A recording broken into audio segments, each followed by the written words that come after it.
So, hallo und herzlich willkommen. Schöne Feiertage euch. Ein frohes Fest nachträglich. Ihr hattet eine schöne Zeit.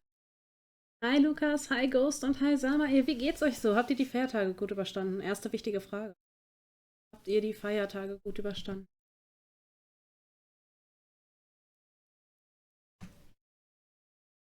Wie ihr sehen könnt, ich habe heute noch gar nichts in Genshin gemacht. Wir starten ganz frisch. Lukas hat die Feiertage gut überstanden.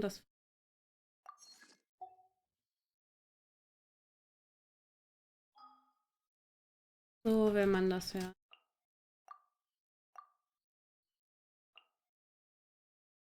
Und hi Trixie, wie geht's dir? Hast du die Feiertage auch ganz gut überstanden? Wieso? Game? Game? Eieieiei. Klingt, als hättest du ordentlich was hinter dir gehabt.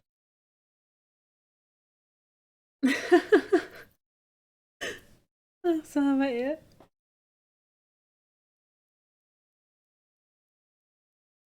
Jetzt ist ein bisschen Zeit zum Entspannen.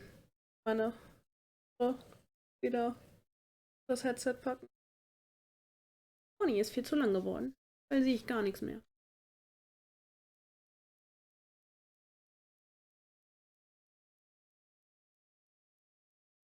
Ach ja, ach ja. Ja, der Weihnachtsstress ist jetzt auch für mich vorbei. Entspannter. Kann man endlich seinen Urlaub genießen. Zumindest bis Silvester. Ja. Habt ihr schon Pläne für Silvester? Oder sagt ihr, wir lassen das eher ruhig angehen? Schön entspannt rein. Wie du ihn nennen sollst, gute Frage. Das ist dir, glaube ich, ganz überlassen.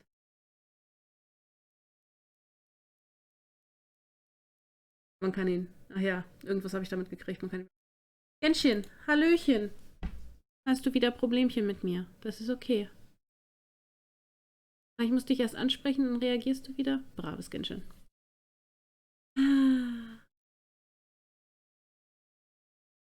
das ist ganz dir überlassen, wie du den nennst. Hm.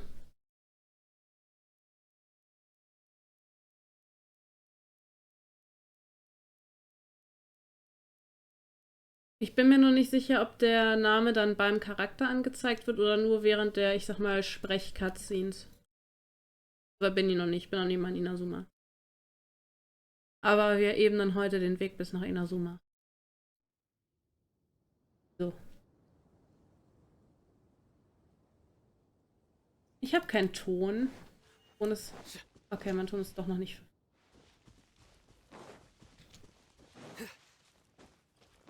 Gucken wir einfach mal. Ich merke schon, es fängt heute wieder sehr chaotisch an. Aber wir sind es ja gewohnt. Oh, ich hoffe, es gab die Feiertage schönes Essen bei euch. So.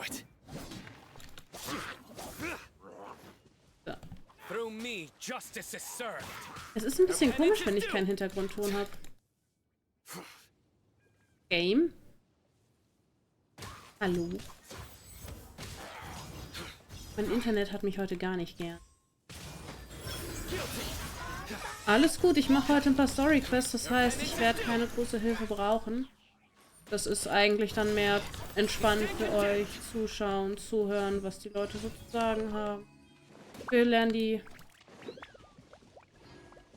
ganzen Quests einfach noch ein bisschen mehr kennen. Hamburger mit Kroketten, oh lecker. Das klingt richtig lecker. Oh, Kroketten müsste ich auch mal wieder essen. Kroketten sind toll.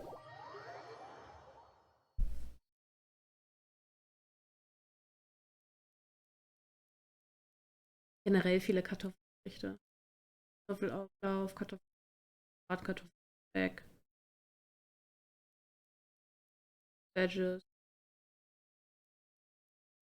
Kartoffel mit Quark.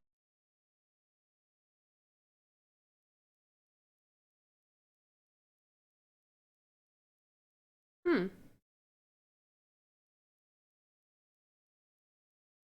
Ich glaube, ich muss heute einfach ganz viel reden, weil Genshin ist anscheinend noch in den Ferien, beziehungsweise im Urlaub.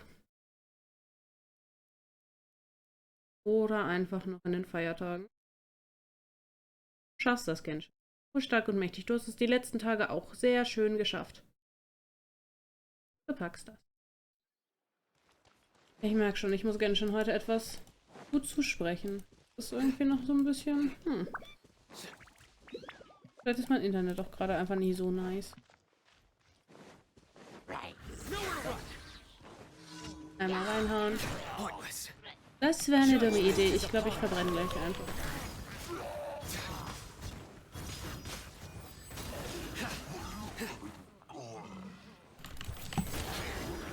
So. Guten Morgen, Nero. Wie geht's dir? Gut geschlafen? Wenn ich das so sagen darf. Ich weiß es gar nicht. What the fuck hab ich denn gerade? Hab ich nicht gesagt? Habe ich den gerade weggedonnert? Bam! Der macht keinen Schaden.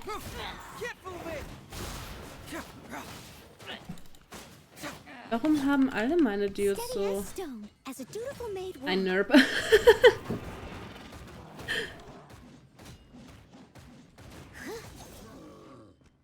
Ach ja. So. Archie.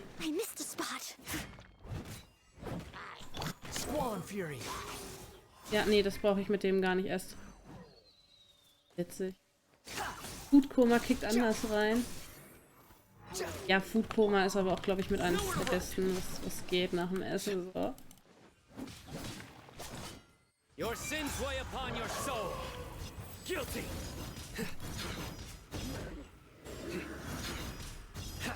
Uiuiui, dann würde ich sagen, lehn dich mal zurück. Erhol dich gut. Und lass dich einfach ein bisschen berieseln. Ey, ich treffe dich noch hinter deinem Schild da. Glaub ja nicht, du entkommst mir.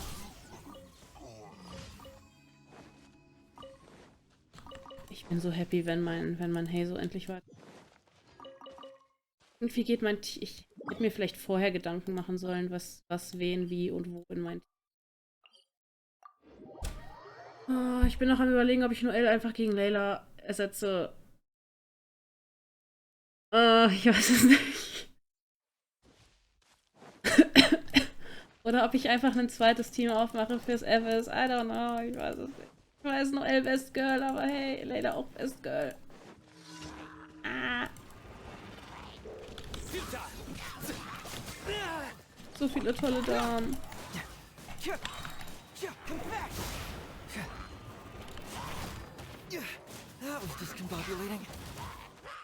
Ich soll das spielen, was mir Spaß macht. Uff. Uff.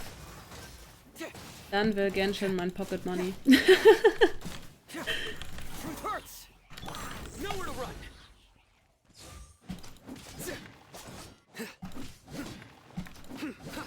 Und freut ihr euch eigentlich schon auf das nächste Banner mit Ayato und war das Raiden Shogun?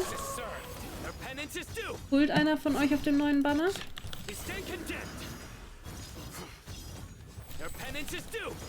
Kannst du bitte mal dein Schild woanders hinhalten?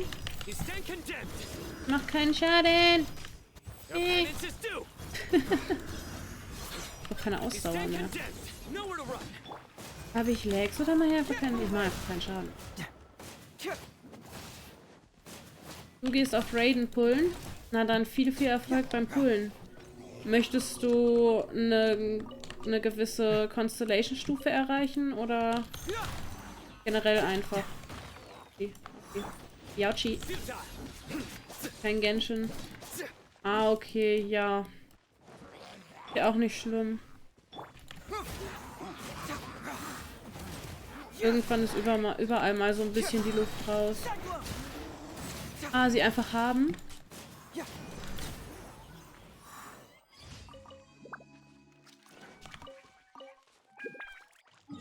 Ich glaube, eine Quest haben wir noch. Ja, in der Daba-Dupa-Schlucht. Da-da-Upa. Da-da-da.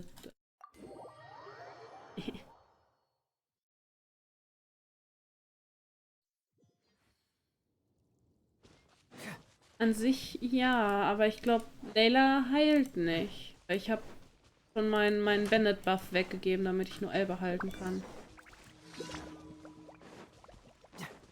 Weil Garamutsch und so.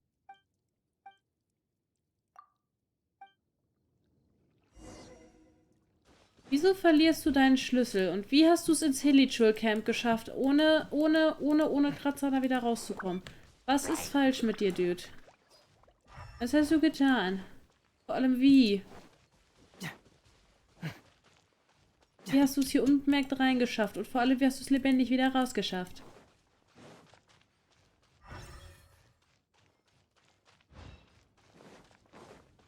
Hallo. Das sieht nicht aus wie ein Schlüssel. Okay. Dann gucken wir nach einem anderen Schlüssel. Die Richtung. Irgendwas Schlüsseliges.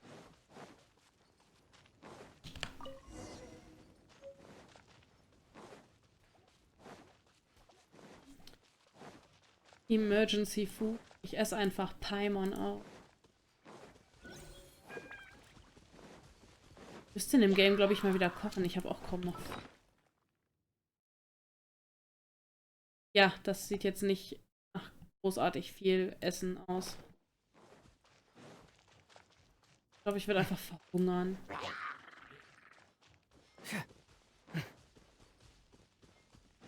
Viat? Oder wie du hießt. Viat, okay. Nö, geh mal weg. Du kannst mich gerne angucken, ich wink dir und dann gehst du. Damit haben wir die Dailies geschafft. Und, okay. Und wir waren ja beim letzten Mal stehen geblieben beim Wiederaufbau des Jadegemachs. Und zwar haben wir ja gerade diesen Dämonenpläsurit oder wie auch immer das Ding gesprochen und ausgesprochen wird. Habe ich eigentlich noch potenziell was zum Pullen? Egal, dann gucke ich einfach mal im nächsten Banner, wo ich da drauf gehe. Oder ob ich einfach mal spare. Hallo Dimension, schön dich zu sehen. Wie geht's dir? Bald ist es soweit. Raiden kommt. Dann kannst du sie C6en und so richtig draufhauen. Oh. Irgendwas habe ich vergessen. Nee, habe ich nicht. Ich habe... Nö. Ähm...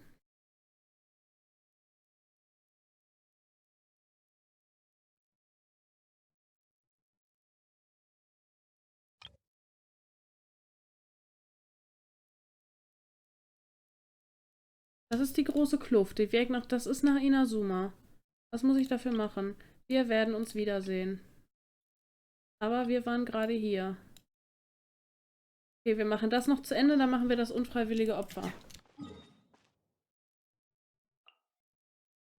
Okay.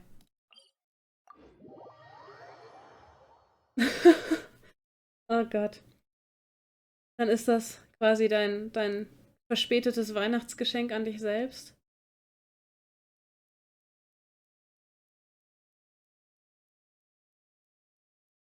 Ich hoffe einfach, dass du Glück hast und sie 6-mal hintereinander ziehst, ohne dein 50-50 zu verlieren.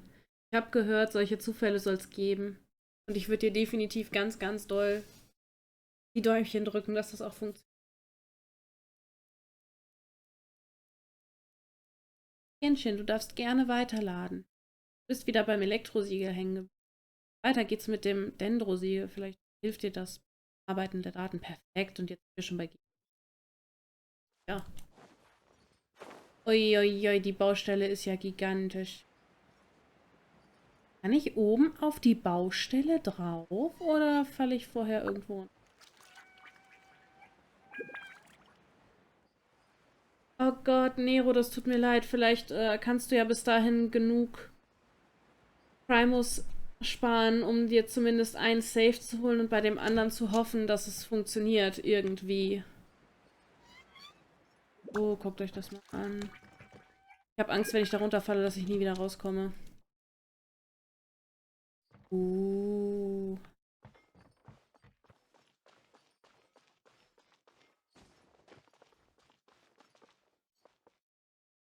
Ja, wobei ich sage, möchtest du sie nicht vorher ausprobieren, bevor du in Frieden unter die Erde gehst? Einfach alles auskosten, was mit ihr geht und dann noch eine Waffe mit dazu. Let's go. Einfach, hey ho, let's go. Und voll durchrushen. Oh, das Beidou. Ich hoffe, ich falle jetzt nicht wieder irgendwo runter. Angst um meinen Hintern. Look! Look! The jade chamber is floating into the sky! But it seems to be tied down by something. That's because it's not finished. Hey, Byron! And hey! People Byron doesn't know? Given the enormous scale of the Jade Chamber, we split the construction work into 2 phases to make sure the structure remains balanced. Before we find some suitable plastrite, we build the Jade Chamber's keel at ground level. Once the plastrite is ready, we place it into the keel and let the partially constructed Jade Chamber rise up to the height of the surrounding mountain peaks. Ich drück dir auf jeden Fall auch die Däumchen für die Waffe. Sind jetzt, glaube ich, auch nur noch ein paar Tage, bis es da losgeht, oder? The remainder of the construction work is then carried out at that altitude. Once everything is ready, we release the iron tethers and allow the Jade Chamber to rise to its target altitude. Miss Bywin, we've brought some new materials to submit. One moment, I'll be right there. Die Arme ist so. The construction work has only been able to progress this rapidly thanks to the plastrite provided by you. Lady Ningguang is most grateful and looks forward to seeing more of your work. Wir rocken das hier. Wow, can't believe you sourced the plastrite so quickly. It's the key piece of the puzzle. Looks like you beat us to the punch. Wait, I know you. You're the one who fought against the Vtuber Osile, right? Oh, sure enough, your reputation precedes you. Pleased to meet you. I'm Beto, captain of the Crux. Beto? Are you here to join the Jade Chamber contest too? Sure am. I happened to get my hands on a chunk of sunset vermilionite on a voyage a while back, so I figured I'd bring it over. Huh. So even though it's rare, we're not the only ones who managed to get a hold of it. Oh, I've got some introductions to do. This is the renowned Miss Yun, or Yunjin, probably the most famous figure in the Liyue opera scene. Greetings. These two are Paimon and the Traveler. I'm sure you've heard of them before. And this is... sorry, I'm not sure we've met. Shenhe. I am their friend. Good to meet you. Well, from today on, I guess all of us are friends. Miss Yun is also here for the contest. Turns out she needed to borrow a boat, so we came together. Ja, stimmt, aber zum Glück musst du nicht noch den einen extra Tag warten, wenn nach einem Patch ein neues Banner kommt, wo es dann erstmal einen Tag gar keinen Banner gibt. Wenigstens ist der Tag nicht auch noch mit dabei. 2 Tage kann man zur Not noch irgendwie überleben. Da kann man schon mal seine ganzen Beschwörungsrituale und was man sich da nicht alles zurechtgelegt hat, bevor man quasi anfängt zu pullen, kann man da ja schon mal alles richtig zusammenbasteln und vorbereiten, was man da nicht alles so als Ritual macht, wenn man sagt, ich brauche diesen unbedingt. 80 Puls. Mit Glück könnte sie da dabei sein. Ich weiß nicht, hast du deinen 50-50, deinen letzten 50-50 gewonnen oder hast du den verloren? It's an honor to finally meet you both. I've heard much about you. Miss Shenhe, though we are only meeting for the first time, I have a feeling that we will get along very well indeed. To be honest with you all, I am in great need of this opportunity to ask Lady Ningguang a question. That's why I joined the contest. Thanks to my father's connections, I was able to acquire a specimen of the plastrite required. Fortunately, it was approved for submission, despite being a little on the diminutive side. Ja, dann drücke ich dir ganz fest die Daumen, dass auch du dein 50. Wow! So it looks like the 3 of us are competitors now! Excuse me for prying, Miss Shenhe, but are you competing as well? No, I don't have any questions for Ningguang. I just wanted to help her win. In that case, I have a proposal to make. Lady Ningguang said that the first 3 contestants to procure all 3 materials will be awarded the chance to ask a question. Well, there are 3 teams here. We can split the prize between us. Also wenn du dein letztes 50-50 verloren hast, dann kriegst du jetzt definitiv garantiert, wenn du einen goldenen ziehst, den Aktionscharakter. Das heißt, deine erste Beidou, sage ich schon. Deine erste Wahl ist dir quasi schon im Säckchen. Kannst du direkt einsacken, so nach. Instead of competing against each other, we could work together to secure the top 3 places between us. What do you think? Sounds great, but how does it change things exactly? I think I see where you're going with this, Miss Yoon. The plastrite was the most difficult item to source by a long shot. Luckily, all 3 of us managed to get our hands on it. The 2 remaining items aren't quite so rare, so as long as one of us finds a way to source it, the other 2 can hop on the bandwagon. How'd I do? Is that what you had in mind? Precisely. Huh. Interesting approach. Okay then. All right, I'll go first. I have some leads on these wonder cores. From what I've heard, the core itself is really not that difficult to make. The hard part is getting hold of the ore used as raw materials. I'm gonna head back to the ship and ask Suling if he's heard of them. You guys...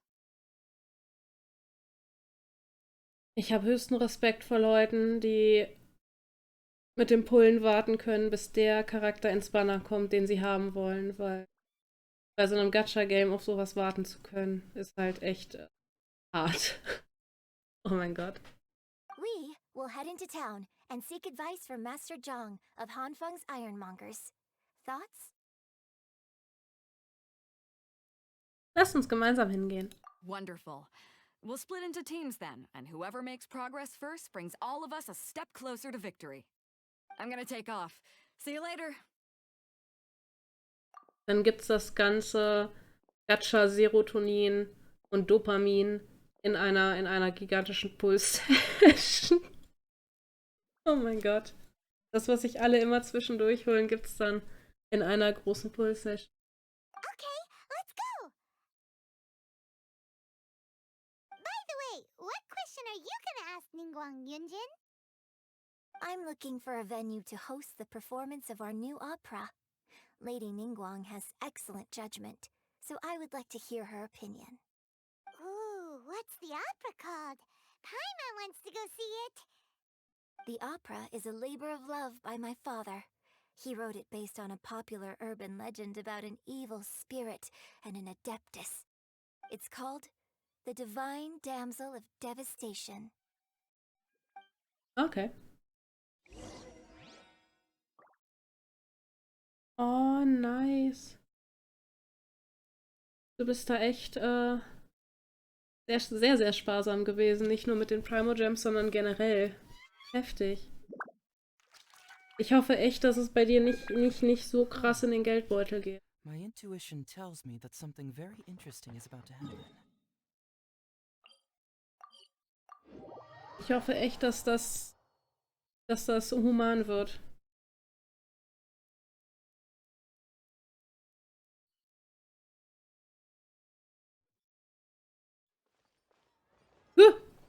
Hilfe!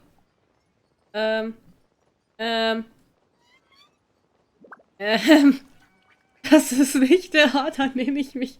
Hilfe!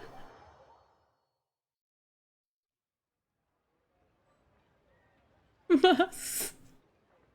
Was war das?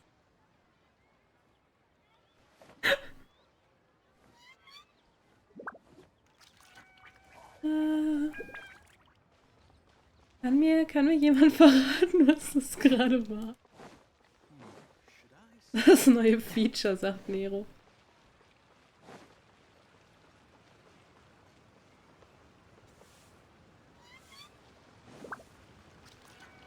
Ich hoffe, dass das Beruhigungslego nicht gebraucht wird.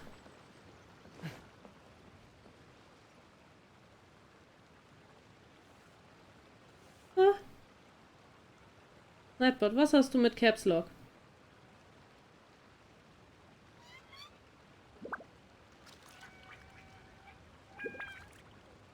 Es ist keine schlimme Nachricht. Einfach nur lol lol lol. Nightbot. Ich merke schon. Allein für das ist das zweite Mal, dass jemand Probleme mit Caps bekommen hat. Ich glaube, ich brauche langsam Moderatoren.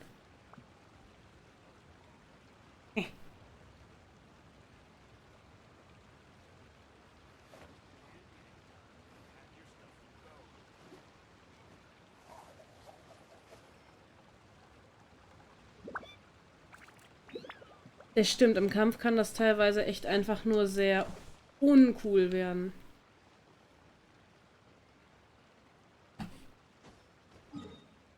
Spielt ihr jetzt gerade mit dem Nightbot?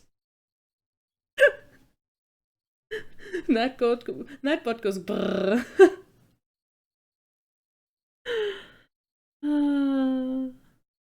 Zero schreibt da noch ein drittes Test dahinter. Oh Mann. Ich muss jetzt, glaube ich, mit Herr Sang reden. Hi. Ah, hello. Are you here for something off the shelf? Or do you need something forged? Excuse me, Master Okay, Zhang. das mag er wieder We were nicht. wondering if you'd heard of something called a Wonder Core.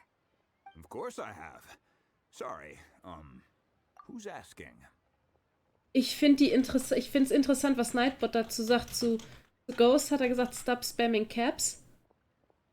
Zu Lukas hat er gesagt, questionable judgment. Sometimes you scare me. Und I'm only trying to help.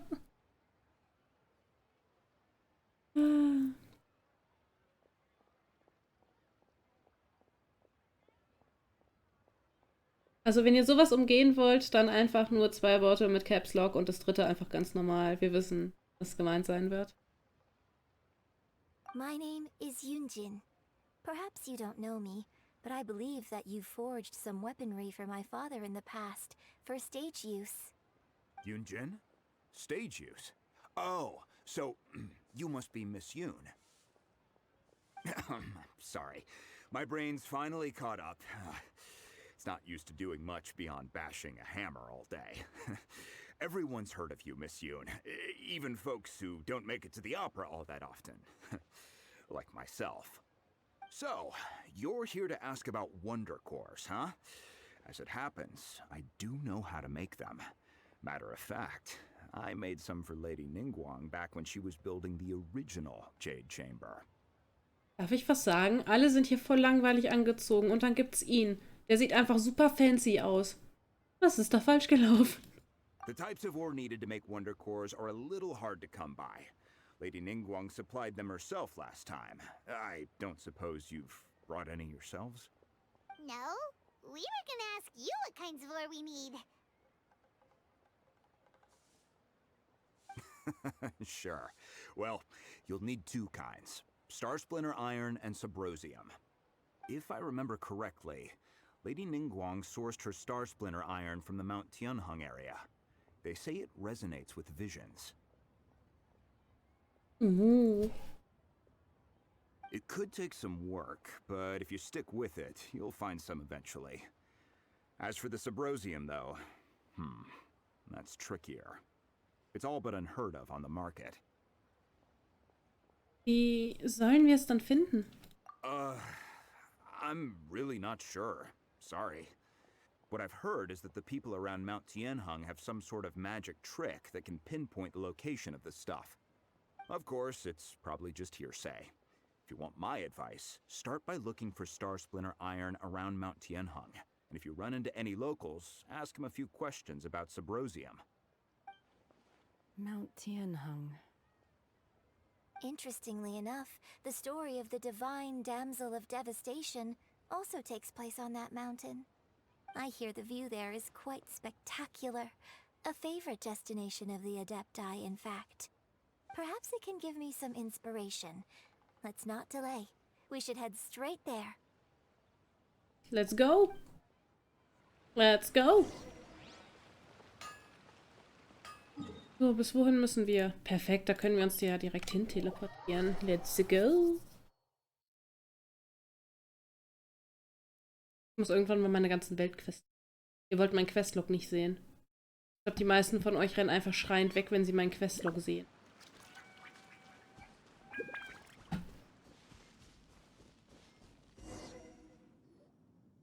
I came to Mount Tianeng once with my father as a child. I remember it being such a long climb that I could barely feel my legs by the time we reached the top. This is quite a trip down memory lane for me. Look at these majestic towering peaks and the gently flowing streams. It's like setting foot in paradise. Das Witzige ist, aktuell regelt bei mir immer noch Heiso, aus welchem Grund auch immer. Er ist der Schwächste aus der Gruppe, aber er macht den meisten Damage. No wonder the legend of the divine damsel of devastation is said to have taken place here. Adepti wander oft where mortals seldom stride.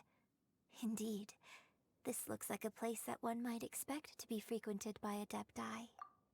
Ich bin gerade am Überlegen, ich glaube, ich habe eine Farusan, dass ich, wenn ich später mal irgendwie so in Richtung Abyss gehe, dass ich mir ein Anemo-Layla-Team baue.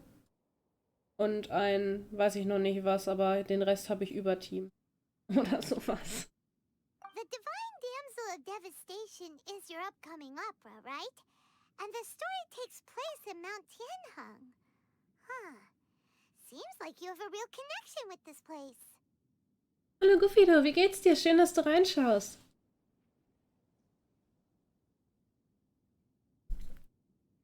Ich hoffe, ich habe es richtig ausgesprochen. Wenn nicht, dann tut's mir leid.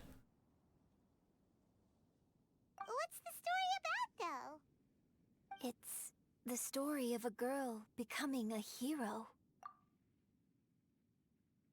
Das freut mich zu hören. Mir auch. Ich bin ein bisschen müde, aber ja. Jetzt ist ein bisschen Zeit zum Entspannen, zum den Tag ausklingen lassen.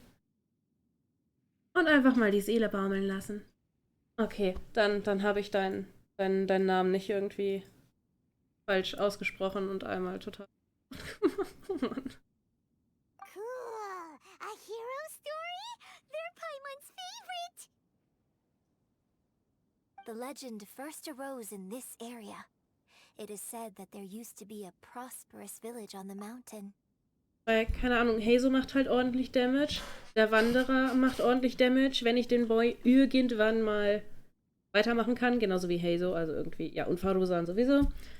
Und dann halt Layla für den Passiv Cryo-Damage für die Verwirbelung. Und ansonsten Farusan halt zum Buffen. Und dann habe ich halt den Wanderer als DPS und Heiso als Sub-DPS. Wäre jetzt so meine Idee fürs Team. In that village, there was a loving couple who were completely devoted to one another. One day, a terrifying monster appeared.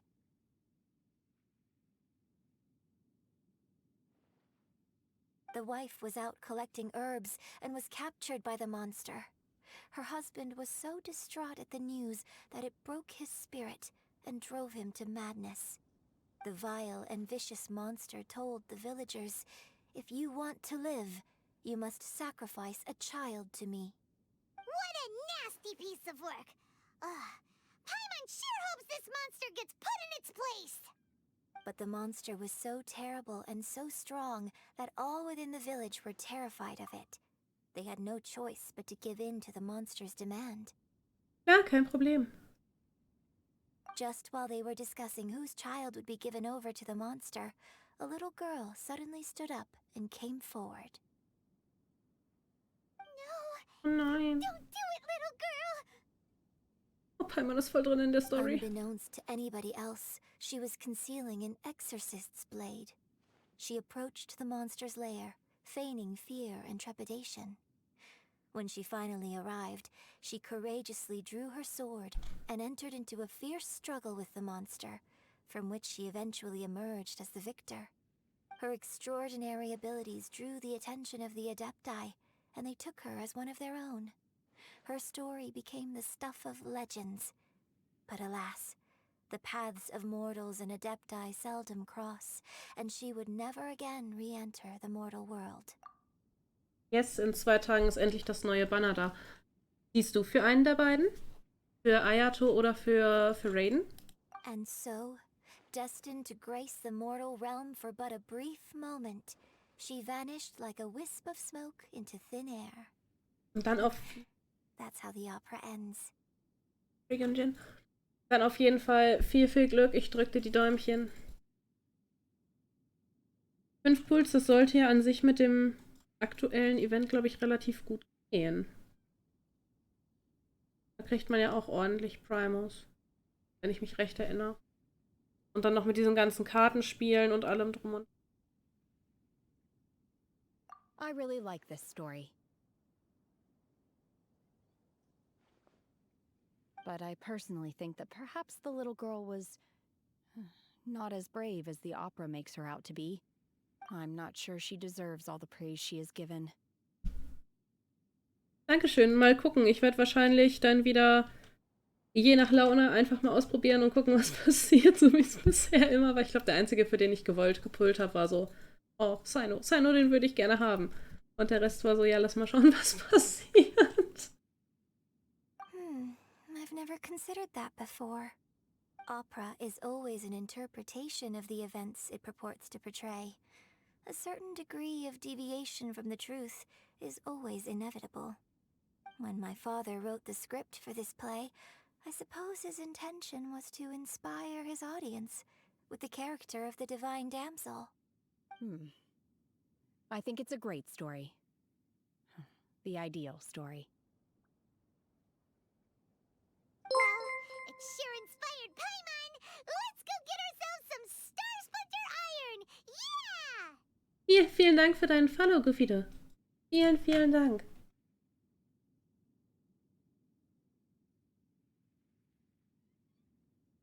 Paimon ist jetzt richtig gehypt.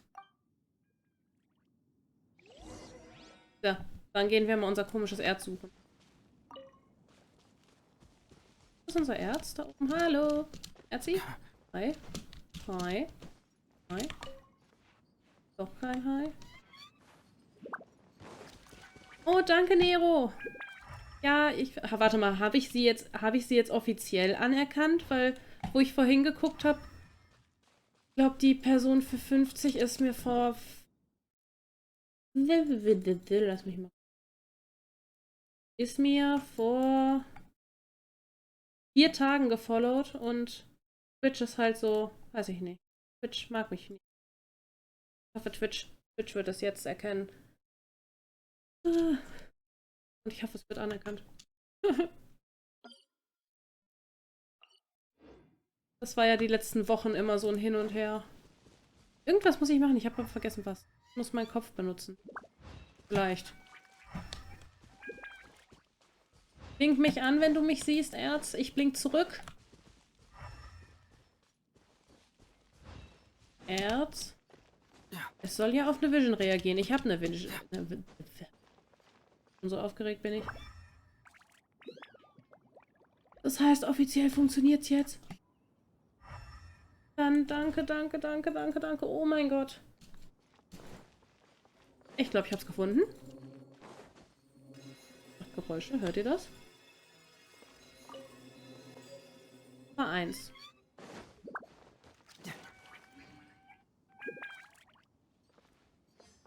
Sehen meine tauben Augen. Verdammt, taube Augen. Ich höre doch was.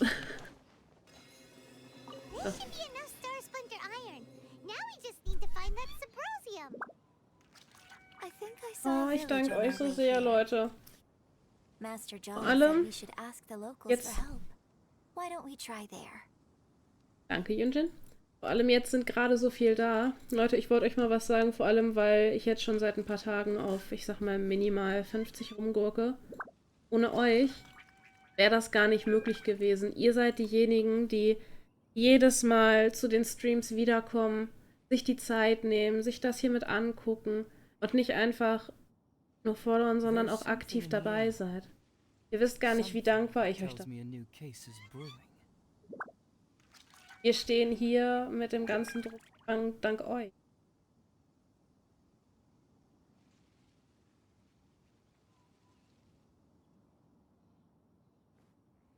Ich wollte dafür einfach mal ganz ehrlich Danke sagen.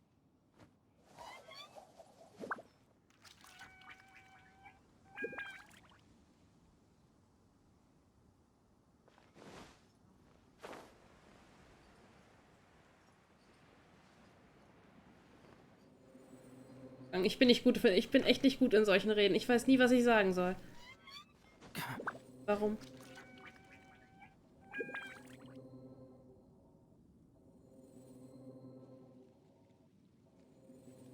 Meine Vision biepert immer noch. Ich bin echt nicht gut mit sowas. Yunjin, looks like you were right. Excuse us, sir. Can we ask you something? Ja, danke, Nero. Huh. He didn't seem to catch that. Hello, sir. We were just passing by and wanted to ask if you happen to know anything about Subrosium. Okay. Is he trying to tell us to look for clues in the village? Well, whatever. Guess we're on our own here. Shenhua, Yunjin, let's have a look around. Wir fühlen uns hier gerade wie so eine Abenteurertruppe. Sorry, you can go ahead without me. I'd like to have a word with this gentleman. If that's okay with you, Uncle Mingjin. It's... Shenhe. Shenhe. You're alive. The rumors were true. So, all these years? I'm sorry, I don't know how to find Subrosium, but I think you can find some information in the village. This place is deserted now. No one ever comes here. So you can rummage around all you want. Ein bisschen komisch. You know this guy, Shenhua? Thank you, kind sir. We'll go and take a look around. Don't worry. Mingjin has no ill intention towards Miss Shenhe. She'll be quite safe. Okay, then let's see what we can find in this village.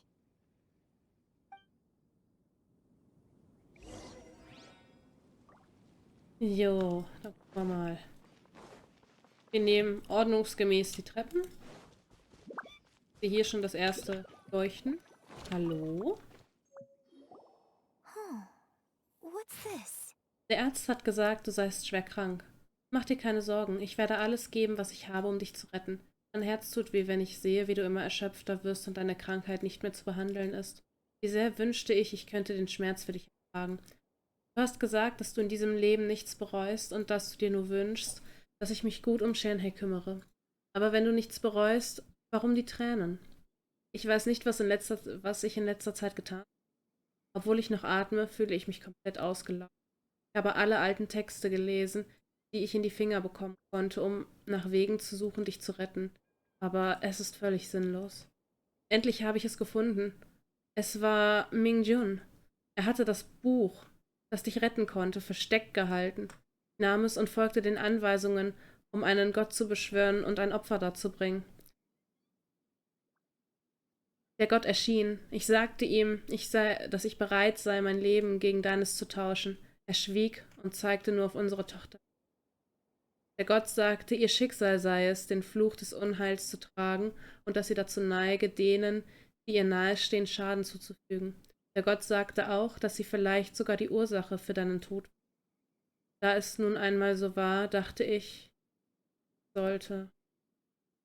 Ich habe sie in der Höhle zurückgelassen, die der Gott erwähnt hatte. 3 Tage sind vergangen und immer noch keine Nachricht. Das Warten macht mich unruhig. Ein unheilvolles Gefühl befällt mich. Es tut mir leid, meine Liebe. Verzeih mir. Du auch, Shenhe. Bitte verzeih mir. Wie dumm ich war, wie blind. Ich möchte mich bei euch entschuldigen. Okay. Das ist die wahre göttliche Jungfrau der Vermutung vermutet. So, Shenhe is the divine damsel? Now that I think about it, she does behave rather like an adeptus, and she is about the right age. So that's why I've been getting the strangest feeling whenever I chat with her. I should have noticed it earlier. According to this text, the divine damsel from the opera was actually the daughter of the loving couple. And she didn't volunteer. She was sacrificed to the monster by her own father. Oh, the truth is even more lamentable than the opera. Now I understand why Shenhe said the girl was not as brave as people think. It wasn't her choice to enter that ghastly situation. She was forced into it. Oh, it looks like my father may need to make a few revisions to his beloved opera. Uff. Ich glaube, hier liegt noch was. Protokoll. So it seems that Shenhe's father thought he was summoning a benevolent deity using a magic incantation. But in fact, he summoned an evil god's remains, which took the form of a monster. His obsessive yearning for his deceased wife led to a terrible tragedy. The villagers moved away in fear, without ever learning the truth. And now, this place is deserted. Still, I do wonder what the connection is between Shenhe and Mingjun. Darf ich den Text vielleicht lesen? We've looked everywhere, but still no mention of Sabrosium. Ah, ich wollte doch nur den Text lesen.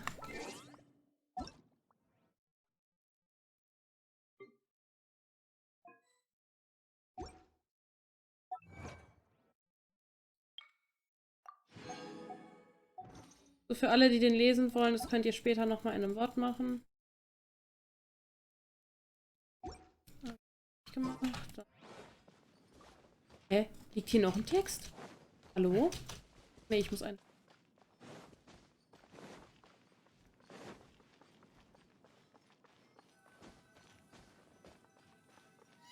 So.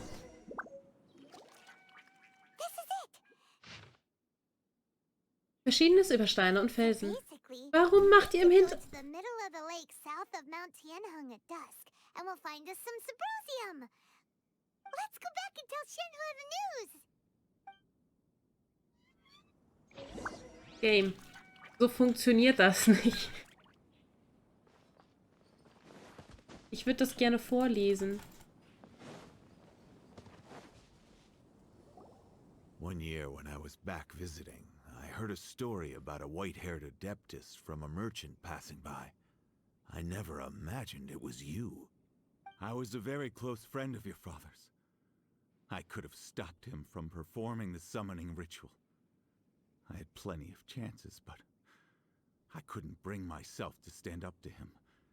I just let things happen, let it all escalate. And, well, we all know how that story ended. I bring flowers back here every year. And each time I wish I had a chance to apologize to you.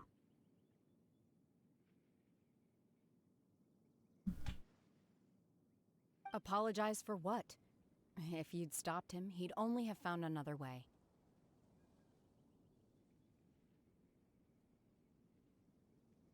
There is nothing he wouldn't have done for his true love. Nothing. Do you still hate him? I don't know what I feel. I'm told my fate is to bear the curse of calamity, so my master bound my soul with red ropes to curb my aggression. But it also dampened my emotions, making me dispassionate, like the Adepti. Hallo Ninja, wie geht's dir? Schön, dich wiederzusehen. So if you ask me how I feel about the past, if I hate my father or not, the truth is, I feel nothing at all. It must have been so tough for you all these years. Das freut mich zu hören. Und ein kleines bisschen müde, aber ansonsten fit. Fit wie ein kleiner Turnschuh. Shenhe, we're back! Oh, then I will leave you all in peace. Shenhe, it brings me some solace knowing that you are okay. I'll tell you more about the old times next time we meet. Thanks, mister. We found some info in the end.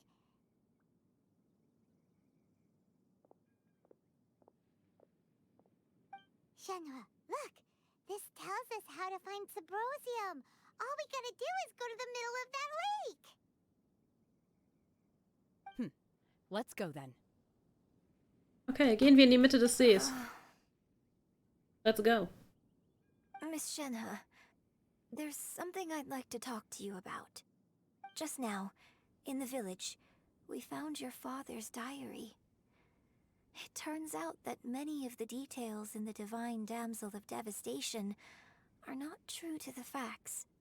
So I'd like to change them. Why? I know I say that opera always deviates from the truth, but now that the main character is standing right here in front of me, I cannot simply dismiss your lived experience in favor of my father's fiction.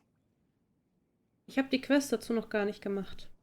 Von daher kann ich da leider nicht viel zu sagen. Ich war in letzter Zeit häufig krank, weshalb Genshin auch leider relativ häufig mit ausgefallen ist. Und bin deswegen noch gar nicht dazu gekommen. Aber wie ist denn dein erster Eindruck so davon? It's okay. I like your version.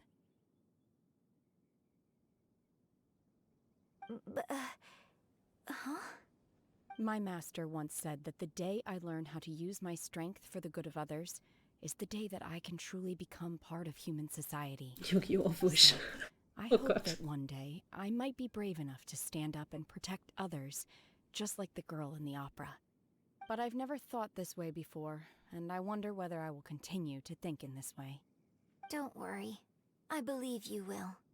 In fact, I think maybe you've already started to become the person you aspire to be. Ich war You nie just haven't had the opportunity to see it for yourself yet. gut in WoW, sage ich schon. In Yu-Gi-Oh! Das kann ja was werden bei mir. Macht euch auf interessante Card-Battles mit mir gefasst. Shenhua, Yunjin, cut the chit-chat. Let's go. Simon! Die beiden hatten gerade einen sehr intimen Moment. We can't let someone else beat us to it.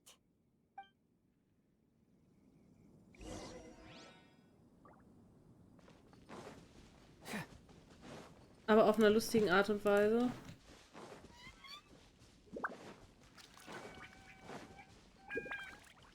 Okay. So. Erz.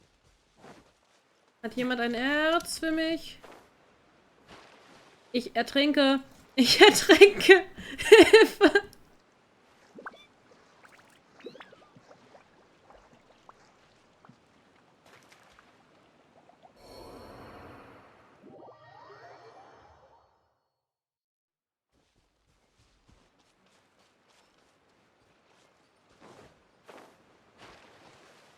Ich glaube, ich brauche einen Genshin Death Counter. Einfach für wie häufig schmeiße ich mich versehentlich eine Krippe runter. Wie oft schmeiße ich mich versehentlich eine Krippe. Wie oft schmeiße ich mich versehentlich eine Klippe runter? Wie häufig ertrinke ich? My intuition tells me that something Wie oft sterbe ich in einer Cutscene? Solche Sachen. Ja. Ja. Echt ein Talent für sowas. So muss ich jetzt auf... Ich stehe hier. Jetzt muss ich bis 7:30 Uhr. Oh mein Gott. Ja, armer Jesus, tut mir leid. Ich wollte ihm das nicht antun. Er hat das nicht verdient. Ich dachte, ich schaff's noch zurück ans Ufer. Das Ufer hat mich etwas Besseres belehrt. Ich sollte nicht hoffen, wenn ich hoffe.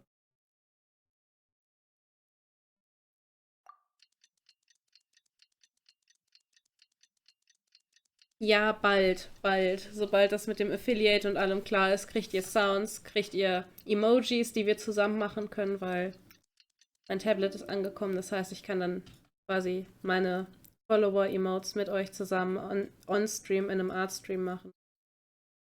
Also, macht euch auf ordentlich was gefasst. doing detective work means you got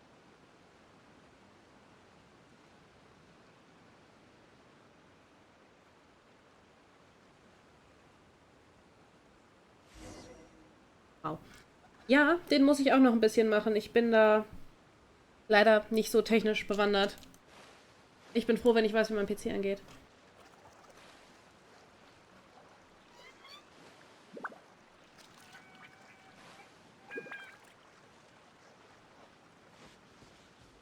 Ninja verschenkt Sterne an uns.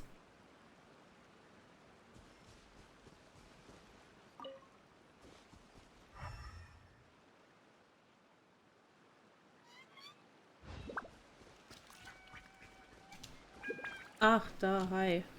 That's everything we need. Let's head back and report in. Eigentlich sind Clips erlaubt, es sind nur keine Links erlaubt.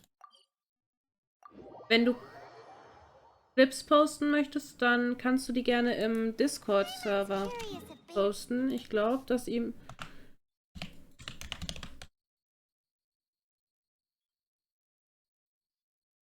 Dankeschön. Ich hoffe, der funktioniert. So. Alle, die möchten.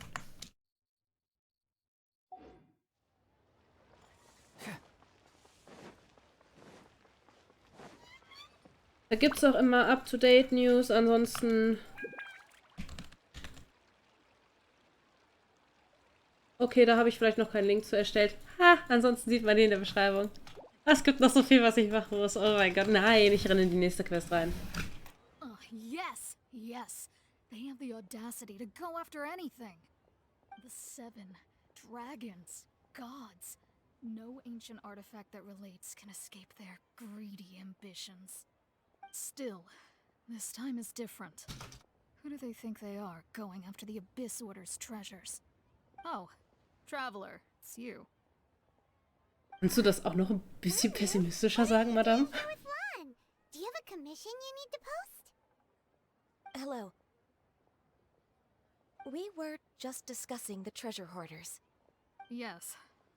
We were just saying how even the audacious Danke, Nero, treasure hoarders should know better than to mess with the Abyss.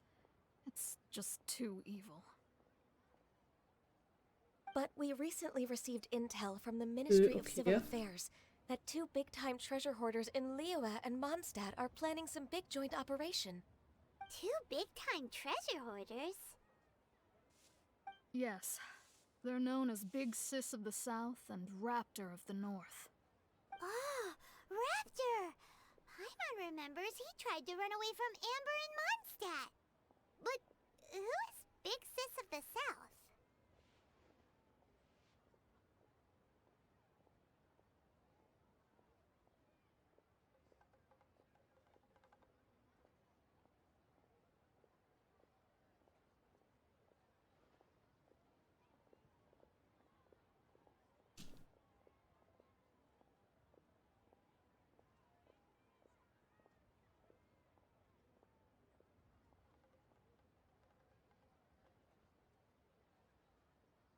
You already know something then.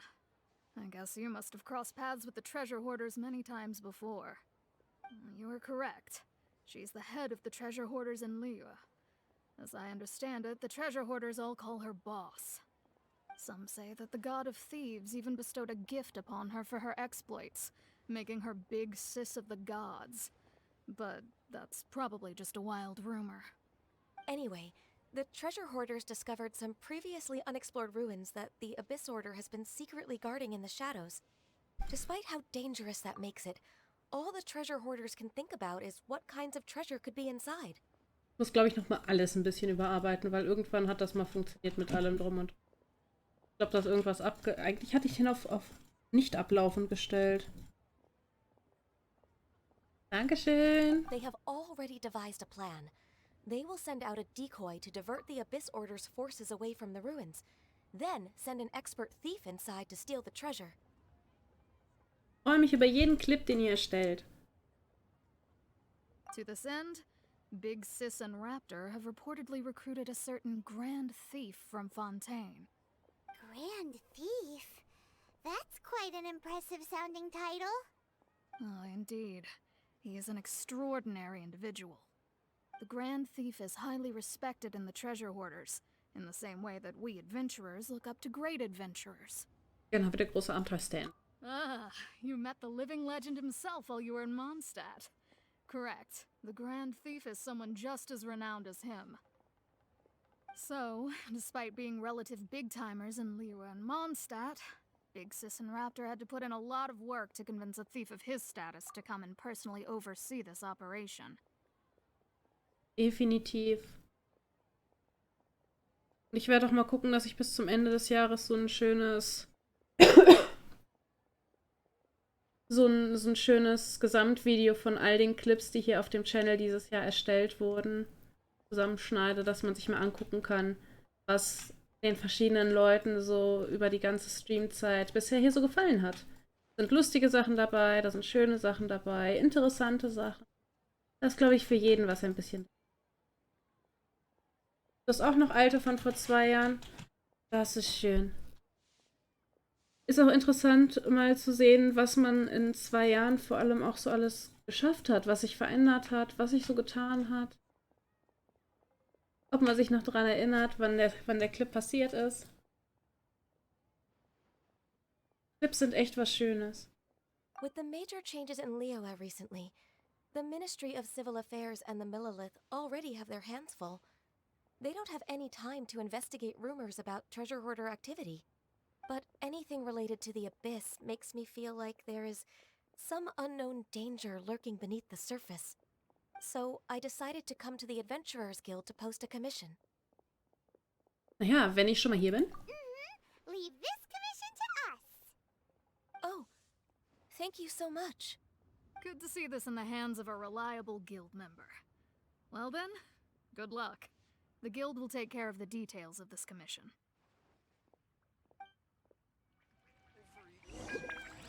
Wir werden uns wiedersehen. Neuer Abschnitt. Wir sind jetzt von Aufbau des Jadegemarks in eine andere Quest reingestolpert. Egal, wir nehmen noch kurz die hier von Lan mit. Und dann machen wir mit unserer eigentlichen Quest. Ich hoffe, ihr habt alle was zu trinken und was zu snacken dabei. Ansonsten könnt ihr euch gerne noch was holen.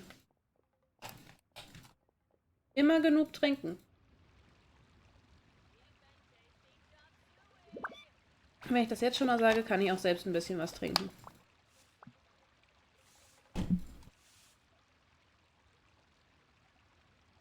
Ich soll mir auch noch stretchen, oh mein Gott.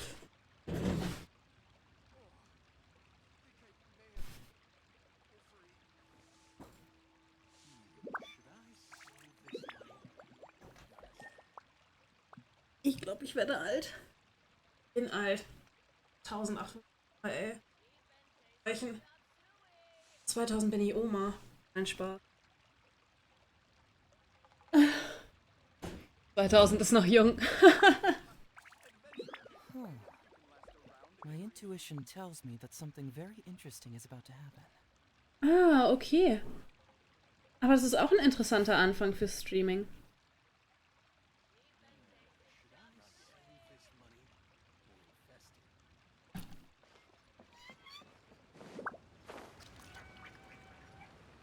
September, das ist ja auch noch nicht so lange her. 3, 4 Monate? Hier richtig? Herr Zhang? Oh, goodness. So, are they okay? This is some top quality ore you found. I think I'll get a good end product out of these. Now it's my time to shine. Hey everyone, how's the A-team doing? I ran into a bit of a brick wall on my end. Suling's never seen a Wonder Core before, and says it'd take a lot of research for him to get up to speed. Leave the Wonder Cores to me. I'll work on them while you go about your business. Don't worry. It won't take me too long. Much obliged, Master Zhang. We should look into the Adepti sigils next. But where should we find items relating to the Adepti? Ui. Da bist du ja gut 600 Jahre plus minus älter als ich.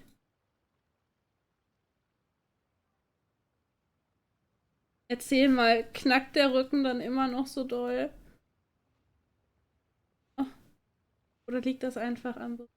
Und hi Draco, wie geht's dir? Schön, dass du reinschaust. I'll sort that out. Oh, wobei das wahrscheinlich auch... You got this then? unterschiedlich je nach Wesen bzw. Spezies sein kann. Ah. Jeder, glaube ich, dann auch im Alter. Ist im Alter. 1800 ist bei meiner Spezies nicht alt. Ah. Yes. I have been training with the Adepti for years. I know a thing or two about making sigils. When we first met, I told you I came for the Jade Chamber, not the contest. In fact, I came specifically to deliver Adepti sigils. Master heard that Ningguang was planning to rebuild the Jade Chamber, so she sent me to deliver some Adepti sigils to her.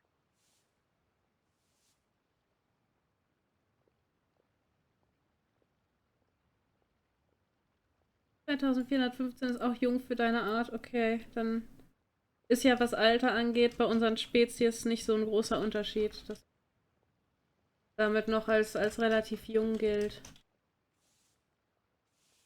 Ja genau, Ghost. Ich bin schon eine alte Oma. Uiuiuiui. Ganz alt bin ich. Danke, Lukas, dir auch.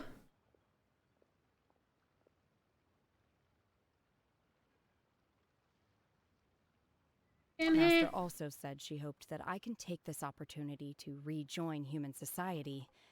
But now that I'm here, I wonder if I've been removed from the world for too long. There's so much basic knowledge that I lack. Maybe it won't work for me to stay here after all. But either way, I'm very glad to have met you. And I'll take care of those Adepti sigils. Soll vorkommen, habe ich gehört, Ghost. Die einen sind lebendig, die anderen sind tot und die zwischendrin sind untot.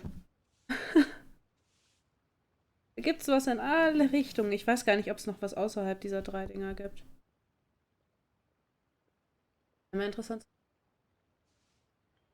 Lebendig, tot, untot und dann.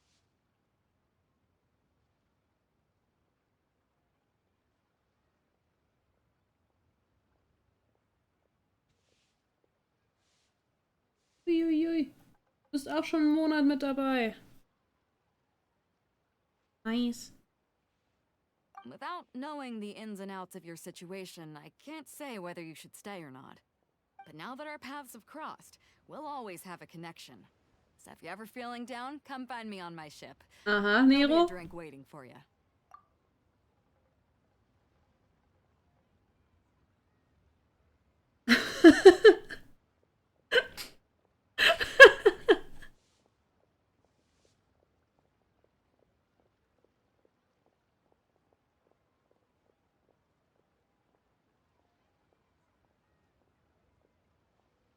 Thank you. So, Master Zhang, I'll need to use your facilities to make the sigils. Fine by me. Very sad. I'm actually curious to see how the Adepti arts work. Maybe I'll learn something. Shanhe und der alte Zhang machen sich daran, die Wunderkerne und die Adepten-Talismane anzufertigen. Whew. The sigils are ready.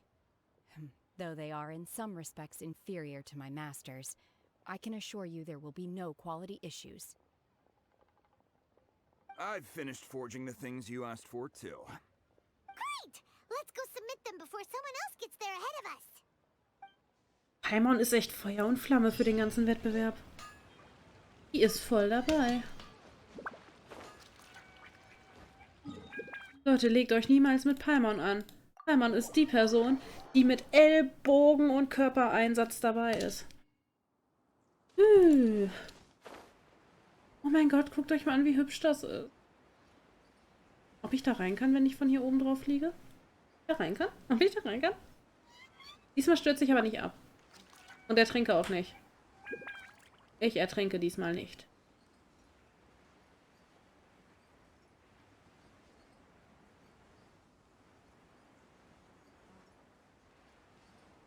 Mein Gott, ich meine, schaut euch das mal an.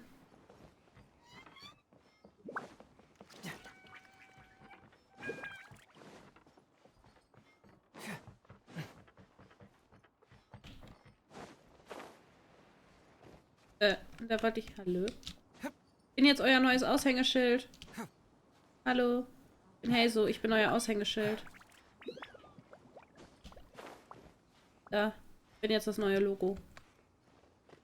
Ne. Ich rein. So. Hallo, klopf, klopf. Kann ich hier drin ertrinken? Ja, ich kann hier drin ertrinken.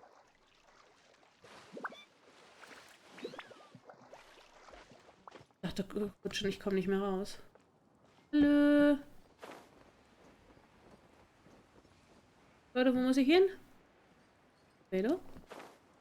Hallo? Echt Angst, mich da fallen zu lassen.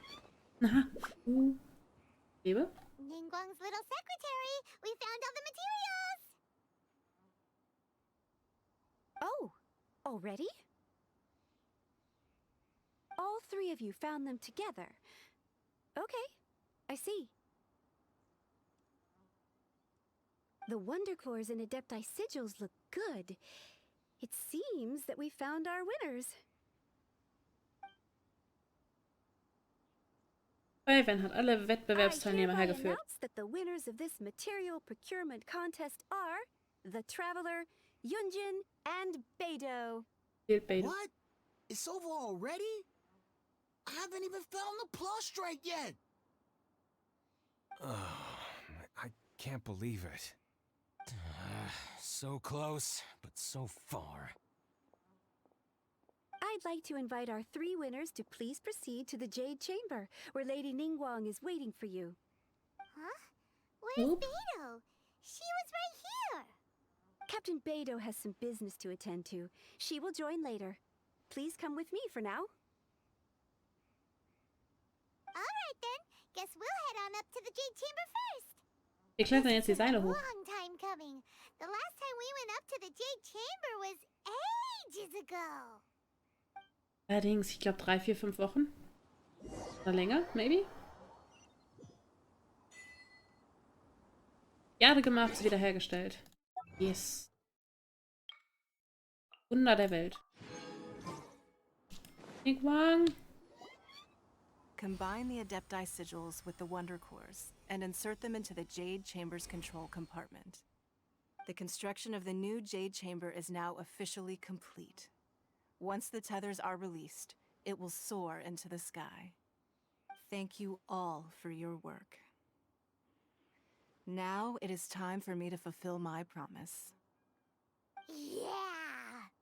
Hey, Mann. Miss Yun, I've already heard something about the reason for your involvement. You are looking for a venue for your new opera, aren't you? That's right. Lady Ningguang, I would like to hear your opinion.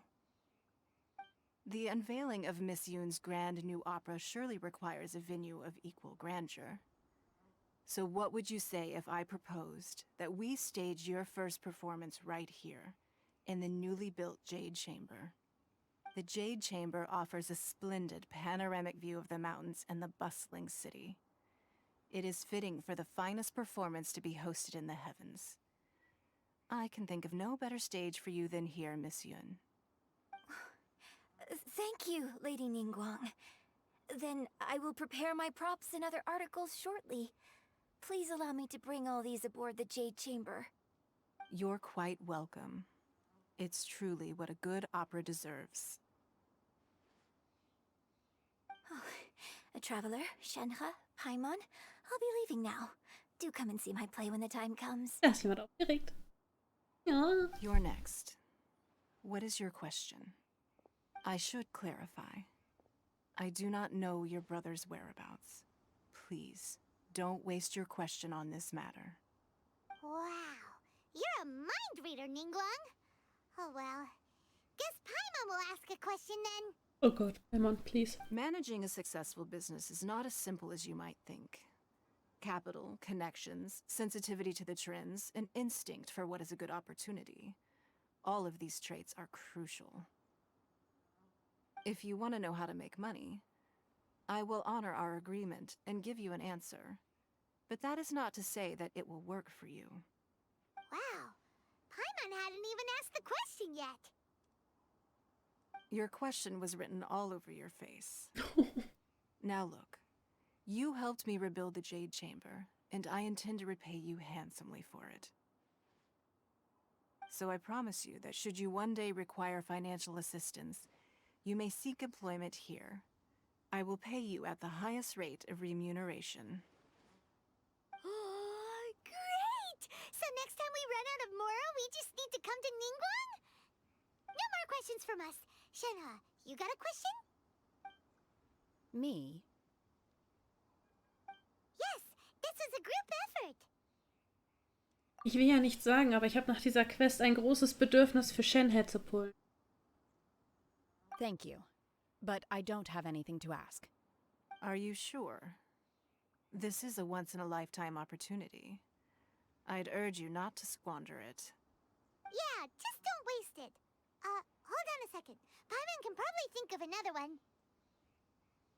Lady Ningguang, do you think I can ever fit in Liyue Harbor? Now that is an interesting question.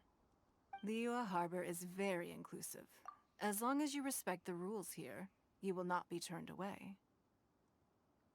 Oh, wir sind alle kleine Shenhe-Fans. Oh. Ich bin gespannt, ob sie demnächst in den Banner kommt. Weil von dem, was ich bisher antesten durfte in dieser Questreihe, sie zu spielen, ist halt toll. Und ihr Charakterdesign ist cool und ihre Persönlichkeit ist cool. Ihre Questreihe hier ist echt... Ja, ich kann verstehen, wenn sie bei mehreren von euch noch mit auf der Liste steht. Eula, Ayaka oder sie kommen mit Deya. Okay, das klingt gut. Du bist auch so ein Cryo-Fan, oder, Miro? Das ist... Eula ist Cryo, Ayaka ist Cryo und Deyo. I'm sorry. Deya ist ja Pyro. Bin richtig gespannt auf Deyas Spielstil. So, the key is whether or not you yourself can develop a sense of belonging in Liyue Harbor. Huh. A sense of belonging. Yes. To become fond of a place, to feel part of it, it always requires a reason. Also ich glaube, von allem bis auf Deya würde es ein Rerun sein. Bei Deya wäre es der First Banner Run. Oder habe ich jetzt gerade irgendwas falsch verstanden? Perhaps someone you've met, or something you've experienced here. Or perhaps you enjoy the atmosphere of Liyue, and you will become accustomed to it. In short, everyone needs a reason to stay. I hope you can find yours soon. I see. Hey, what's going on? I just went to see the fleet a little later than expected. Come on, Beidou! It's your turn! Do you have a question for Ningguang? Cryo Girl's best girl. Yes. Me? Nah, I ain't got any questions. She forced me to help out, so I figured I may as well get involved with the contest. Ningguang, don't forget what we talked about. It's not gonna be easy to deal with. I don't think my fleet can take it on their own. Don't worry. I have made preparations. The wound dressings are ready, and the Millilith have set up an ambush. Warum Medizin? Glad to hear it. Watch your back. Stay alert. Beidou? Ningguang? What are you talking about? You'll see when the Jade Chamber ascends. However, it's not the most pleasant topic of conversation. Maybe it's better that you don't know. Ningguang beginnt die Zeremonie, die den Aufstieg des Jagdgemachs. When I first set foot in the Jade Chamber, I stood at the edge of the platform and looked down upon Liyue Harbor far below. Gute Nacht, Dimensions, und vielen, vielen Dank, dass du da warst. Schlaf schön und erhol dich gut. Ayaka, Eula, Rosaria, Diona, Chi-Chi, Layla und Shenhe. Yes, I know what you mean. I know what you mean. At that time, I dreamed that one day the Jade Chamber's shadow would be seen in all 7 nations of Teyvat. My wish has not changed to this very day.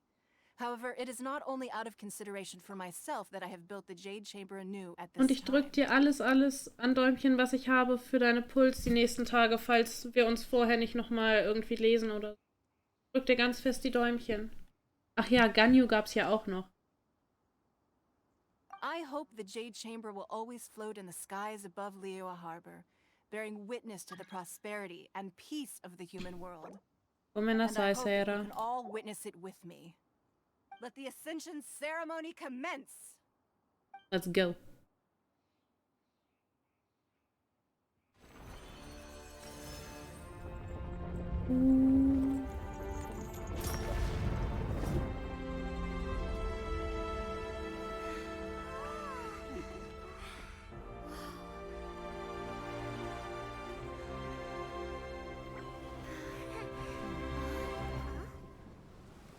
Jetzt sag nicht ein Angry Girlfriend.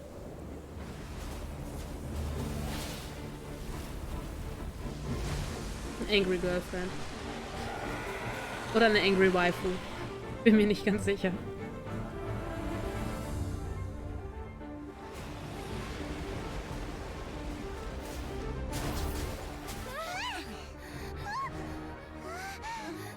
Right on cue.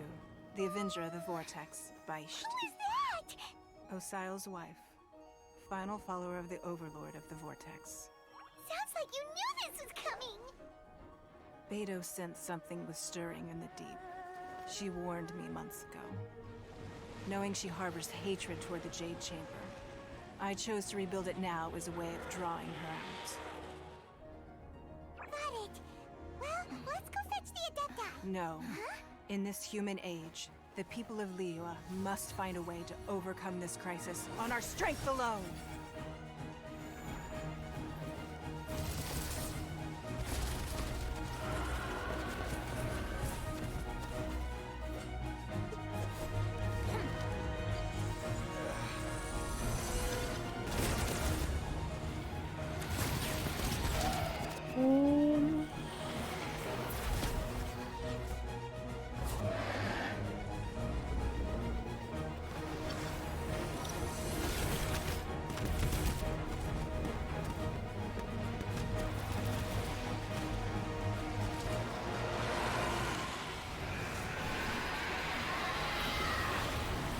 Leg dich niemals mit einer wütenden Frau an.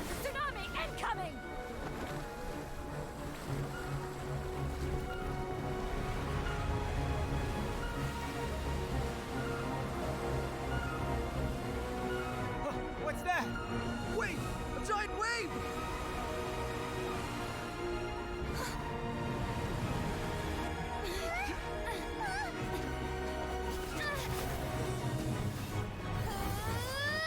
Hier und das stumpfe Schwert.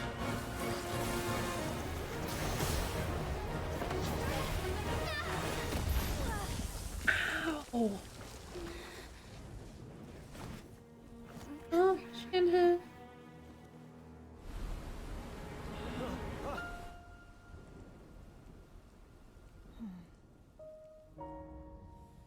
You are a cursed child.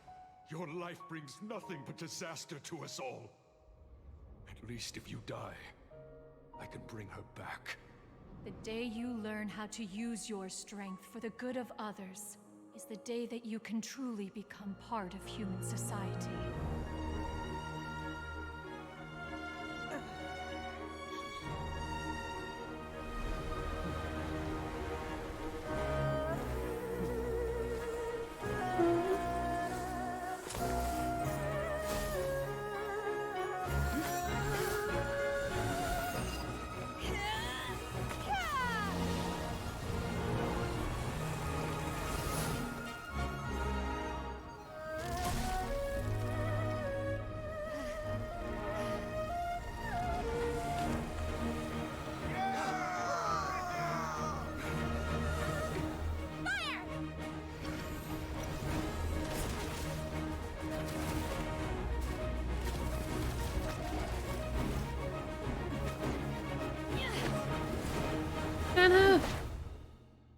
Oh.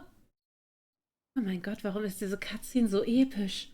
Leute, verratet mir, warum ist diese Cutscene so episch? Und ja, wenn ich ein paar tausend Jahre geschlafen habe und mein Boy ist tot, wäre ich, glaube ich, genauso Angie. Da hat Nero recht. Aber die Cutscene, oh mein Gott, so Liebe. Oh mein Gott, so schön. Das war richtig krass. Da hast du recht, Samuel, das war wow.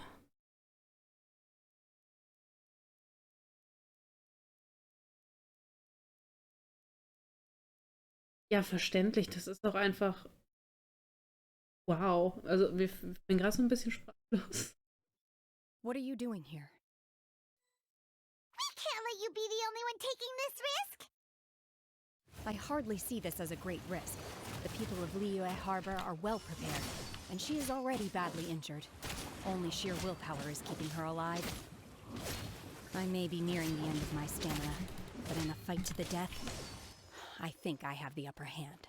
Echt, komm her. We'll help too!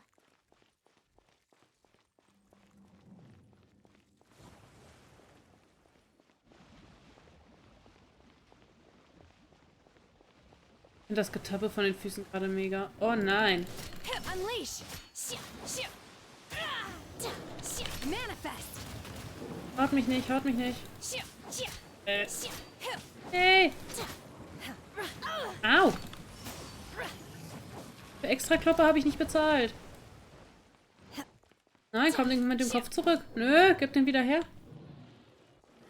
Nö. Komme ich überall nicht dran. Hat man in dem Fight einfach keine Background-Musik oder muss das so?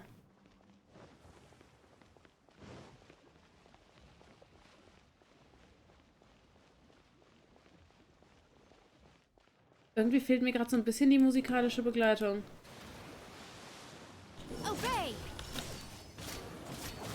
Meine BGM ist einfach gestorben, oder was? Ah! Au! Gibt's auf die Schnute. I shall not yield by ordinance divine. Kann sein, bei mir geht häufiger mal die BGM verloren, aber das ist jetzt gerade sehr unpraktisch und sehr unschön. Ich würde gerne meine BGM hören.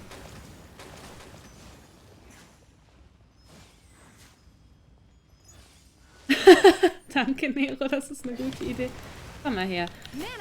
Wer seine Schnute hier hinhält, der kriegt mal ein bisschen was auf die Schnute. Huiuiui. So ein bisschen was auf die Schnute. Oh mein Gott, Hilfe. Ah!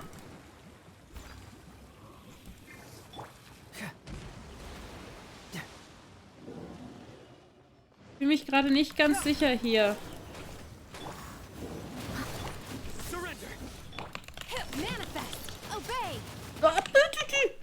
Nö.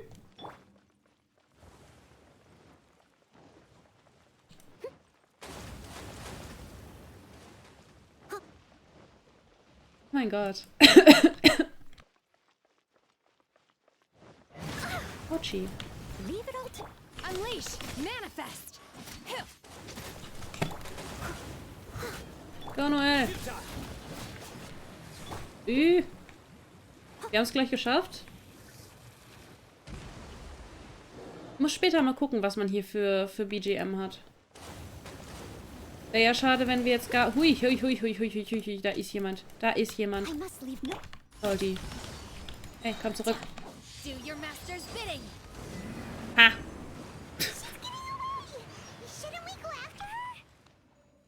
This place is unstable. It is too risky to continue pursuing her. If the place collapsed, the consequences would be disastrous. Let's head back. Schaut euch das mal an, da ist sogar das Meer einfach über uns. Wir haben hier einen Part, wo man quasi einfach atmen kann und um uns herum ist einfach...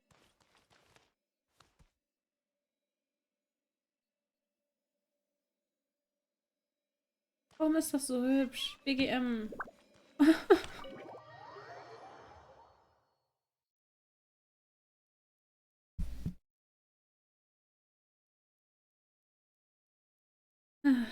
Manchmal mobbt mich dieses Game einfach.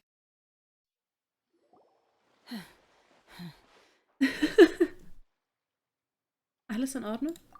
I'm just a little exhausted. Otherwise, fine. I wanted to deal with it myself. I didn't expect you to follow me. Don't worry. She's not coming back anytime soon. After an injury like that, she'll likely seek refuge somewhere else. How did things go underwater? It's been dealt with. She was injured before entering the water. It didn't take too much effort to finish the job. Good. So the crisis has been safely averted. When you visit the Jade Chamber in the future, you will be afforded generous treatment. Lady Ningguang, the fleet reports that the sea monster has left Guyan Stone Forest and the surrounding waters have returned to normal. Thank you. How are the Millilith? Thanks to the medical supplies you prepared and Lady Keqing's command, our losses were minimal. Of course, we owe huge thanks to this young lady for her help. On behalf of the entire Millilith, thank you for your service.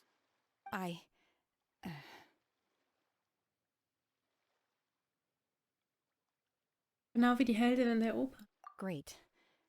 Then next time I watch Miss Yun's opera, I'll be able to take the compliments. I wasn't trying to be a hero, though. I just wanted to protect you. Let the soldiers recuperate, but don't let your guard down. If she returns with a vengeance, we must be prepared. Yes, ma'am. You've been monitoring us for some time now. I trust you've reached a conclusion. You wish to hear one's opinion. Well, things would have hardly gone so smoothly had it not been for Shenhe. That I do not deny. However, final victory was always going to be ours, even had things been a little more arduous. If it came to it, I could always destroy another Jade Chamber. Ja, genau. One has observed your adaptation of the Guizhong Ballista, and find oneself compelled to admit that you have evidenced some degree of novel thinking.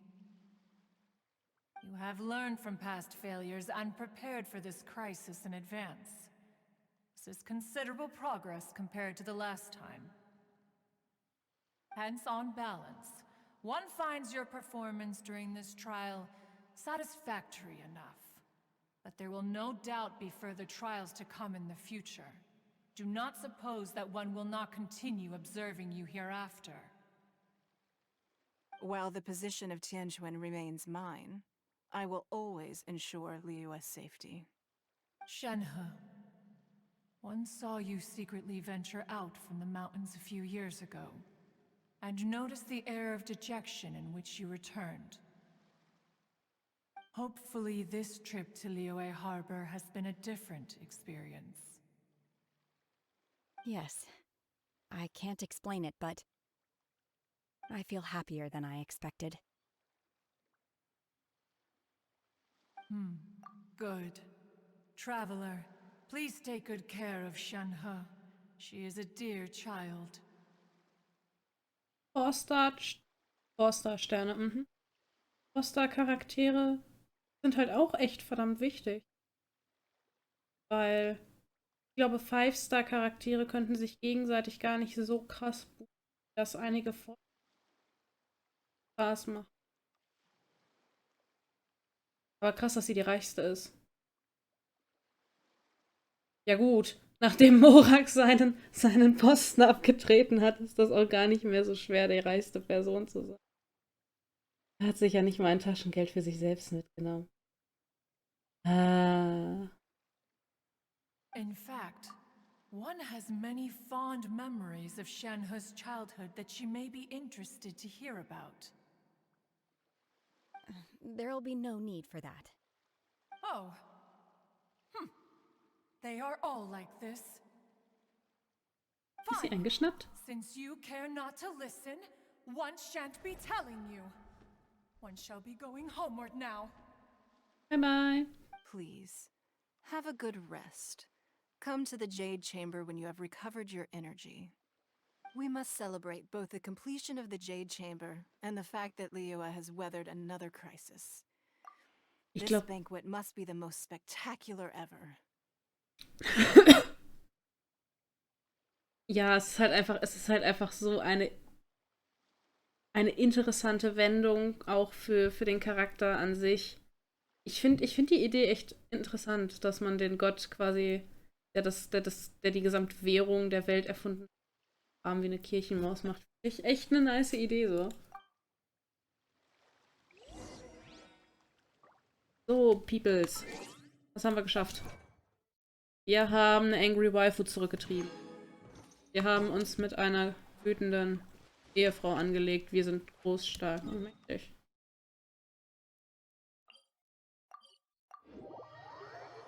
Nicht jeder überlebt den Kampf mit einer wütenden Ehefrau.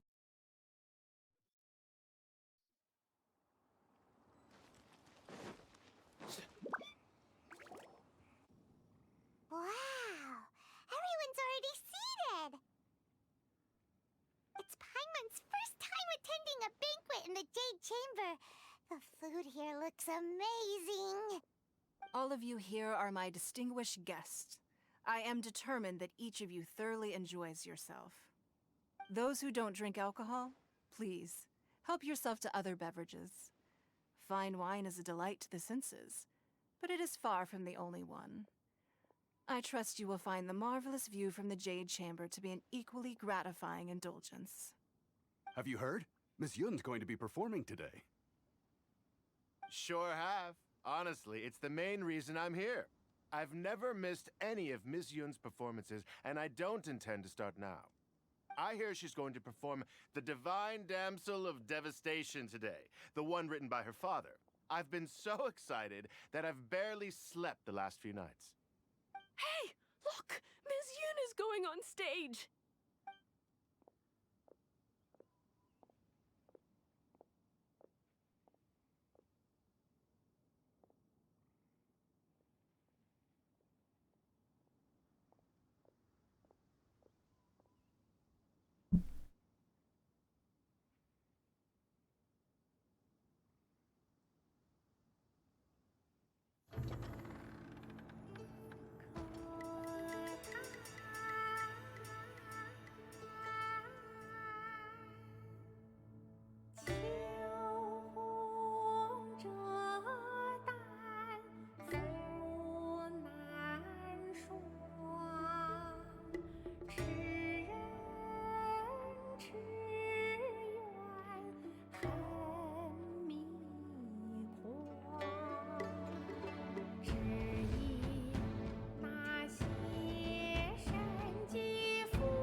神女披冠到这里本该接近尾声，但今日我再添一笔，唱与诸位听。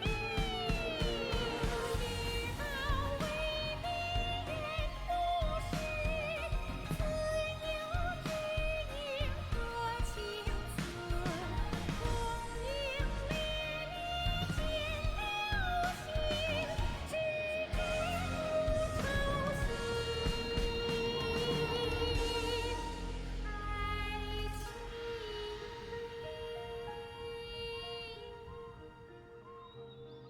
彼时鹤归，茫茫天地无依靠，孤身离去。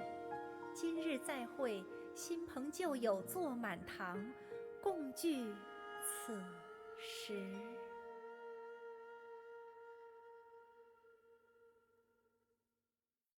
What did you think? Personally, I thought I sang rather well. It was beautiful. Paimon wants to learn too. It was wonderful. Also, thank you. Soweit ich das mitbekommen habe, ich bin mir aber nicht ganz sicher, ob ich es noch richtig im Kopf habe, ist das traditionell chinesische Oper. Was ich ja stark von dem, was wir jetzt, ich weiß nicht, wie viele von euch schon mal in der Oper gesessen haben. Ich war früher regelmäßig bei Opern zu Gast. Einfach, weil es sich angeboten hat und weil ich die Chance dazu hatte. Und ich glaube, abgesehen von dem, was ich jetzt hier in Genshin gehört habe und den normalen, ich sag's jetzt mal, deutschen Opern, die ich sonst so kenne, war das Einzige, was ich, glaube ich, noch gesehen habe, eine russische Oper zu dem, ich nenne es jetzt mal in Klammern, Märchen von Ariel, die Meerjungfrau. Also quasi nicht die schöne Version, die wir von Disney kennen, sondern wirklich die, wo sie sich in Meerschaum verwandelt. Auf Russisch mit Untertiteln quasi. Und die hat sich auch schon stark von dem abgehoben, was wir quasi so aus dem, ich sag's jetzt mal, deutschsprachigen Bereich der Oper. Samael tatsächlich noch nie. Das ist auch nicht schlimm. Es ist auch nicht was für jedermann. Das ist schon was man, sage ich jetzt mal, wo man für gemacht sein muss. Weil es doch sehr speziell ist. Aber kann ja sein, dass einige von euch vielleicht schon mal in der Oper waren. Und ich finde es schön, dass Genshin sich die Zeit und die Mühe nimmt, um quasi traditionelle chinesische Oper auch hier so weit umzusetzen und die Kultur quasi damit zu wertschätzen. Das ist schön. Das ist schön, dass sich Hoyoverse da so viel Mühe macht.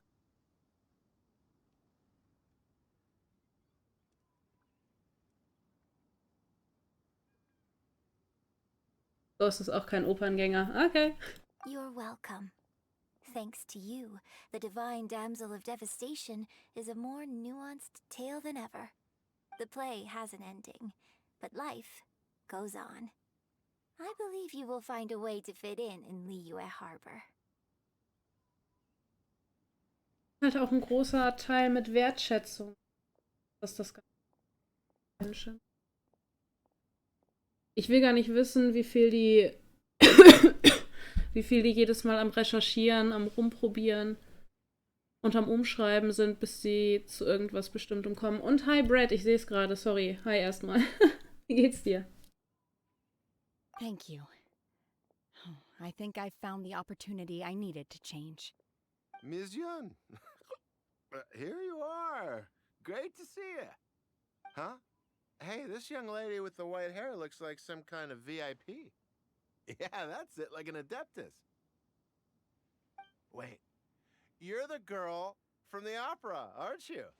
The divine damsel herself. And look who else we have here, the illustrious traveler. Well, I'll be.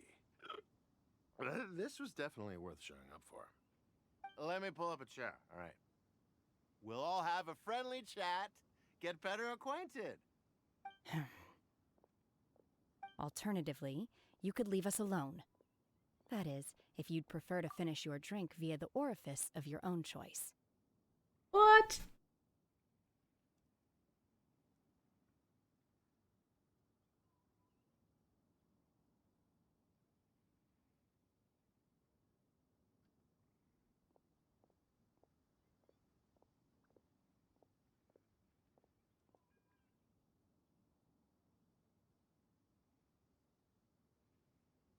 Kann sein, dass die daherkommen.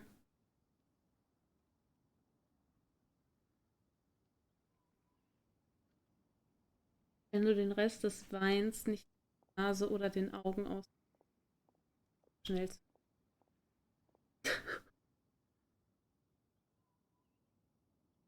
Ja gut, dann ist das wahrscheinlich mit dem Recherchieren und so ein bisschen einfacher. Eigenen Kultur.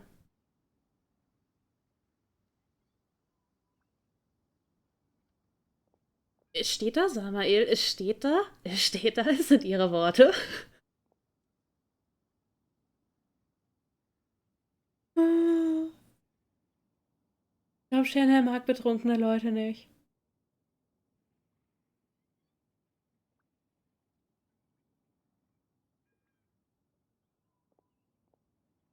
Naja, im Englischen hat sie gerade gesagt, dass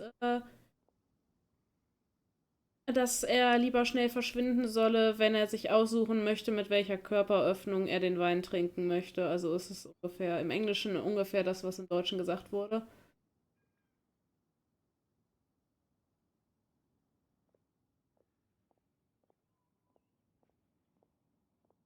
Ich weiß nicht, wie es im Japanischen und im Chinesischen ist. Ich kann beides nicht, von daher.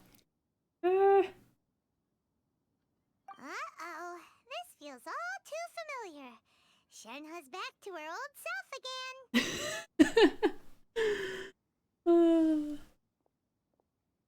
Oh mein Gott, wahrscheinlich einfach Kopf neben reintunken und ja, oh mein Gott. Shenhe hat eine kurze Lunte. Scheint, dass wir noch einen langen Weg vor uns haben. Oh mein Gott, Nero. Hey, what are you doing? Calm down, Shenhe. Oh Gott, seht ihr den Todesblick? Schaut euch das an.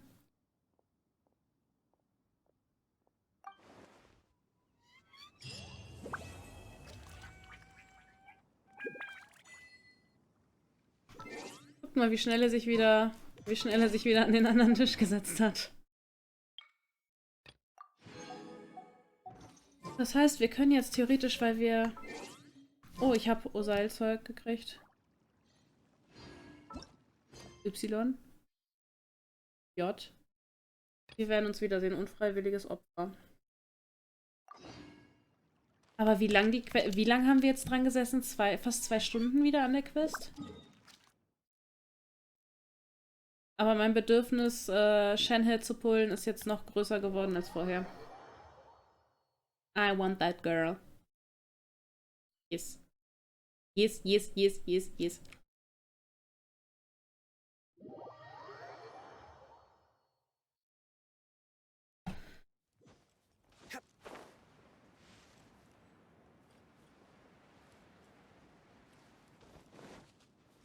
Hopp.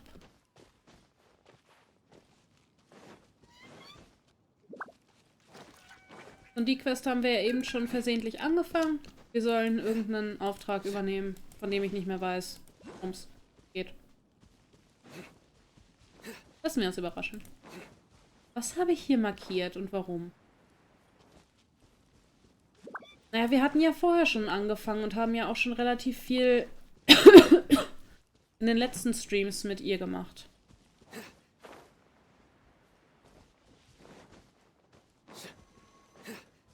War das ihr Legendenauftrag? Ich bin mir nicht sicher.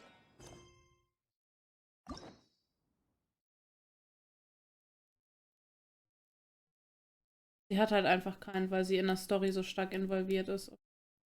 Krass, dass Zhongli einfach 2 hat. Der ja.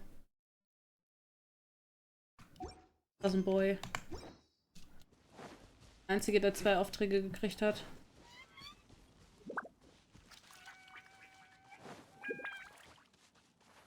Whee! So.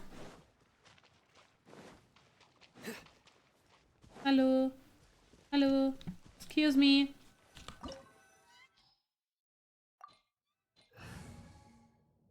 Take them all. Gehen wir Abyss-Magier verkloppen.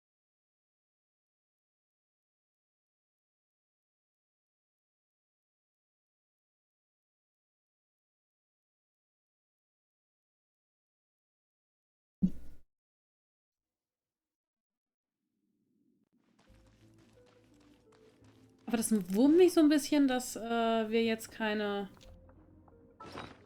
Ja, Magier verkloppen. Rix, das hast du richtig gehört. Mich wurmt das so ein bisschen, dass wir bei dem Film, sage ich schon, bei dem Fight gegen die Waifu kein... There are signs of treasure hoarder activity here. They must have come to these ruins. Let's go deeper inside. Ich habe noch ganz viel Chicken. Aber danke fürs Erinnern, Draco. There aren't many guards here. Looks like their plan to draw away the Abyss Order's forces really worked. Hallo. Ich störe mal. Ton? Hallo? Bild?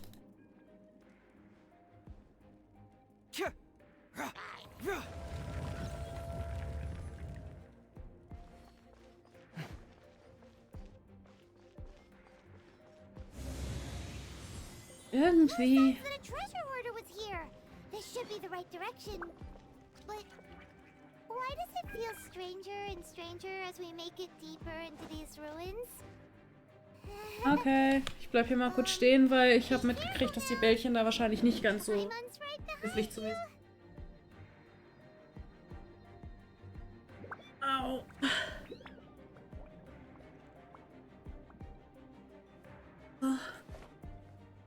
Ja, gestretchert. Ist mich wahrscheinlich wieder 3 Zentimeter größer.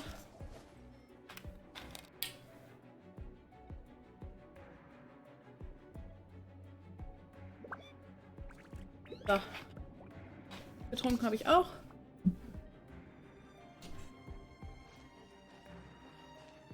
Ah!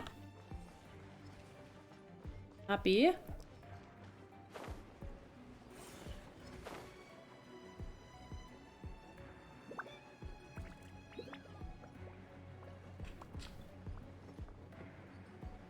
Ist das hier richtig?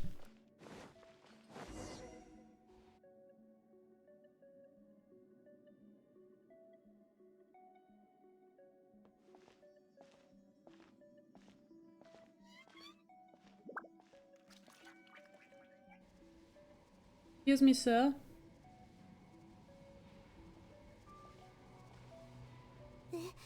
This looks like a person. Could it be the Grand Thief? Why is he in that position? Is he praying to something? Ich weiß nicht, ob die so rum eine Statue der 7? Why is the statue of the 7 hanging upside down? And the statue's hands, Paimon remembers they're normally holding an orb, right? But this statue is holding... What is that? Vielen, vielen Dank für deinen Follow, Uvuyashi. Ich hoffe, ich habe es richtig ausgesprochen.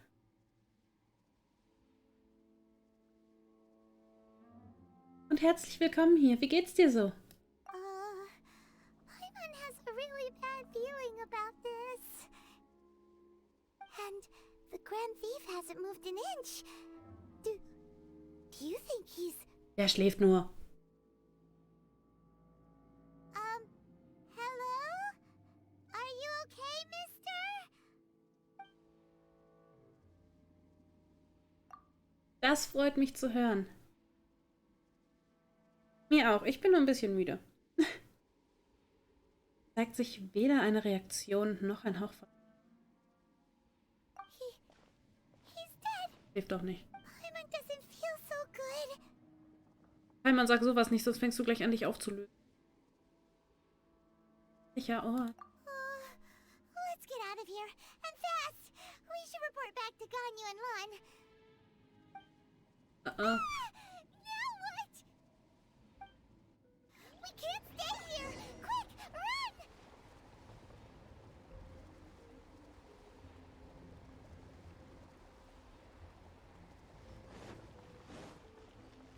Mein Hirn braucht erstmal wieder 3 Jahre, um zu verarbeiten, was...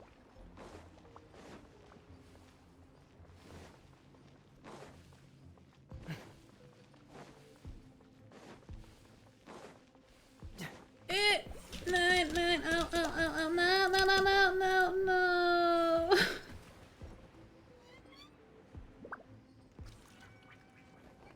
Help me.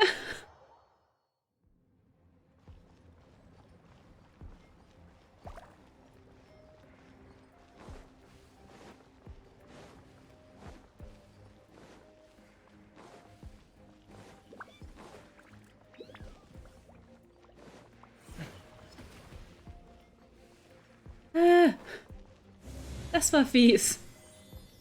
Warum musste ausgerechnet in dem Moment, wenn ich da lang möchte, erstmal eine Dreier-Kombo kommen? Unhöflich. Dann hat es mir auch noch den Hazel fast weggerummelt. Hallo, Tür auf. Hallo. Möchtest du tanzen? Ja, du willst tanzen. Spy on the secrets of the abyss. Entschuldigung. You have come here. You have seen our secrets. For this, you must pay the price. As a herald, I will mete out your punishment. Ich will ja nichts sagen, aber das sieht so ein bisschen aus, als hätte er hier einen Kragen und dann hat er hier so eine Seemannsmütze. Wer von dem Dein erzählte? Dane's live. Oh, I thought you were just a couple of pests that stumbled in here by mistake. So, you are with Dane's live, that constant annoyance in our affairs. Did he send you here to die? His resistance against the Abyss has gone nowhere for a long time. There is nothing you can do to change the tide. Erstmal musst du lebendig an mir vorbei. Is unstoppable. What is this power? Pirates never seen it before.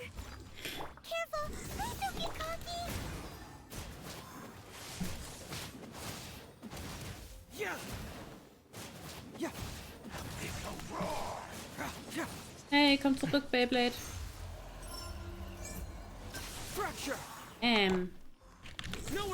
In your face. Haha.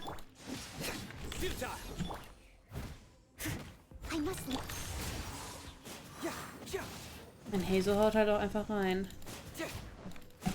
Hey.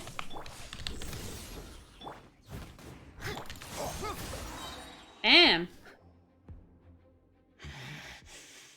This power, it seems familiar. I see. So it's you. You are the one. In that case, I shall stay here no longer.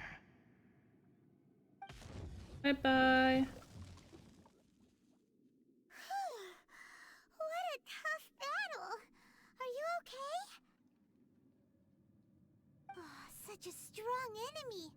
Who knew the Abyss Order had monsters this powerful among them? Wäre das zu viel verlangt, wenn die Animatoren, nachdem sie mich gefragt hat, okay bin, wenigstens einmal kurz genickt hätte, anstatt sie einfach nur anzugucken? What is it? Nichts. What are you thinking about? Lass uns einfach von hier verschwinden. Oh, right, yeah. We're near the exit now. Let's get out of this scary place before something even more dangerous shows up. Was könnte denn bedrohlicher sein? Ein Arkon? Reisender und Paimon verlassen schnell die Ruinen.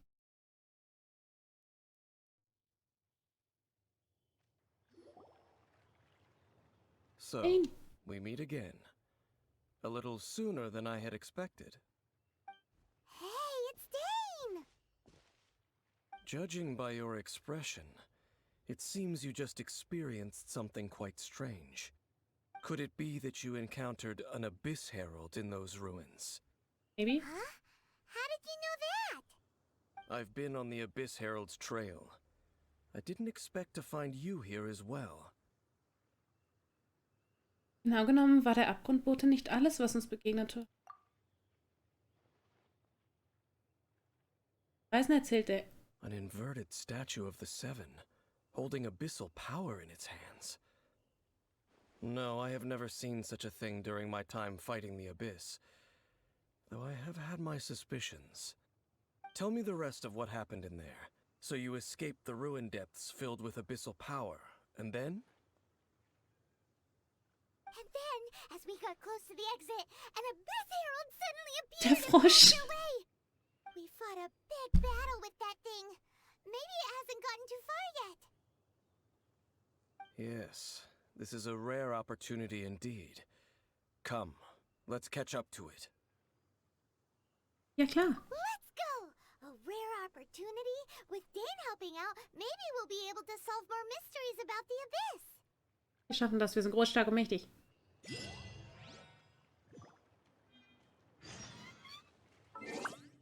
Habe ich die Quest damit abgeschlossen? Die jetzt quasi liegen lassen und nach Inazuma gehen? Darf ich? Doch noch nicht. Hätte ja klappen. Gibt keinen schnellen Weg nach Inazuma. Verdammt.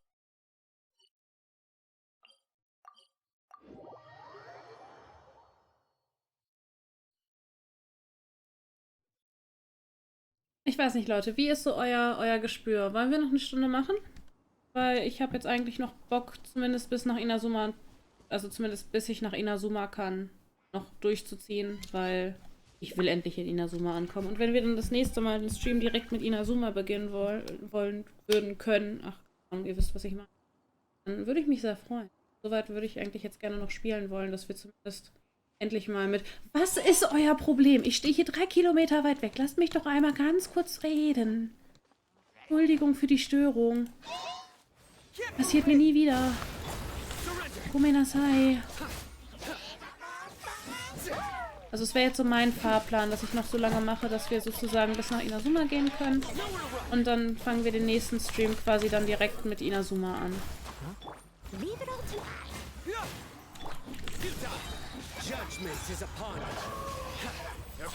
Hört sich gut an, Nero wäre dabei. Das freut mich. Das kann sich dann aber noch so eine halbe Stunde ziehen. Holt euch am besten noch mal was zu snacken. No. They were just digging through these abandoned ruin guards looking for something of value. Oh, is that so? The traveler here seems to like doing that a lot too. Morgen gibt es übrigens auch wieder einen Stream. Ich muss mal gucken, wann ich anfange, aber wahrscheinlich auch entweder wieder um 8 oder ein bisschen früher. Mal gucken, ich würde euch noch rechtzeitig Bescheid geben, quasi losgeht. Und da würde ich dann wahrscheinlich mit Final Fantasy weitermachen. Ich versuche jetzt die Woche so ein bisschen die ganzen Streams, die durch die Krankheit ausgefallen sind, ein bisschen nachzuholen. Man hat ja auch ein bisschen mehr Zeit, deswegen... Morgen gibt's Final Fantasy für euch alle. Da geht die Story mit Zack endlich weiter. Wir brauchen ja einen kleinen Cliffhanger für Inazuma. They wouldn't be searching for such ordinary objects. In fact, I was nearby investigating precisely because abyss mages often come out from that ruin to explore. They seem to be searching the remains of ruin guards for a certain valuable object to take back to the ruins. However, they look disappointed, so it would seem they haven't found it yet. Well then, why didn't you grab one of them just now and ask what they were up to? Ja, Meister Didok hat das schon mal gemacht. I certainly don't mean to be merciful towards these monsters of the abyss. But I have a feeling that their plan with this object is of major importance to the entire Abyss Order. One cannot discover the truth behind it through interrogation. Or rather, these Abyss mages likely fear something else, much more than they do a painful interrogation. Echt? Paimon is getting goosebumps thinking about all this. All right, we shouldn't waste too much time here. Let's continue our search. Okay. Bin direkt hinter dir.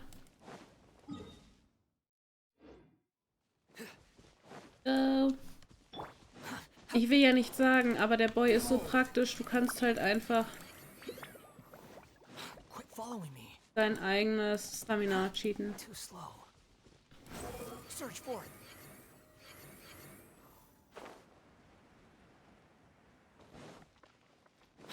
Following me.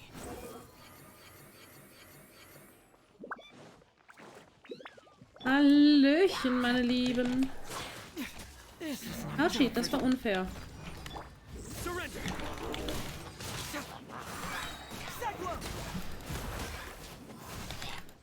So, ich habe gehört, ihr braucht gar keine Schilder.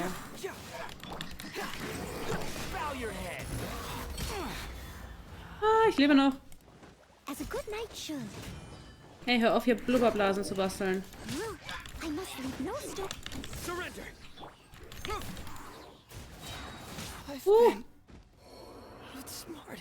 Archie. Archie Bachi. So.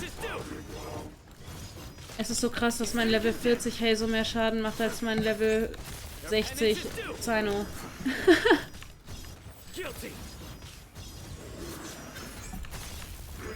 Bam! So, wo ist der letzte Boy? Hallöchen, ich hab da was für dich. Ich brauch gleich erstmal eine Statue. Wow! Besides the Abyss Order, Ruin Guards sure are active around here. Seems wherever we find an Abyss Mage hideout, there's often a bunch of Ruin Guards roaming around too. Is that just a coincidence? Or... There are no coincidences in the world. Everything is the fruit of seeds planted long ago. Just like your appearance in that tavern, time is just waiting for those seeds to sprout. Aber ich habe nur durch Zufall von dir erfahren. Forget it. Just some needless musings. The connection between the Abyss Order and the Ruin Guards is by no means incidental. Rather, they are both branches that have grown out and up from the same roots below. Branches? Roots? What do you mean exactly? Both originate from an ancient nation that was destroyed 500 years ago. Khaenri'ah. Huh? Khaenri'ah? Really? The Abyss Order and Ruin Guards are left over from after the destruction of that nation? Oh. Speaking of Khaenri'ah, that's really a super ancient name. Oh, right. As your guide, Paimon should explain a bit here. A long time ago, the nation of Khaenri'ah was... Ich kenne die Khaenri'ah. Huh? Weil ich Erinnerungen an. You have memories of being there. But that nation was destroyed 500 years ago.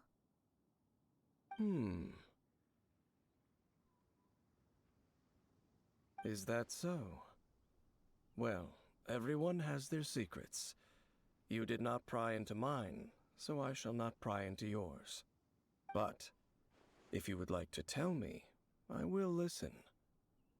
So, the Khaenri'ah you saw, what was it like? Und die Khaenri'ah ist ein Verzehrt. Der Reisende erzählt Dane von dem Flammenmeer als... So that's the complete story, huh? Paimon thought that you ran into that unknown god first. I see.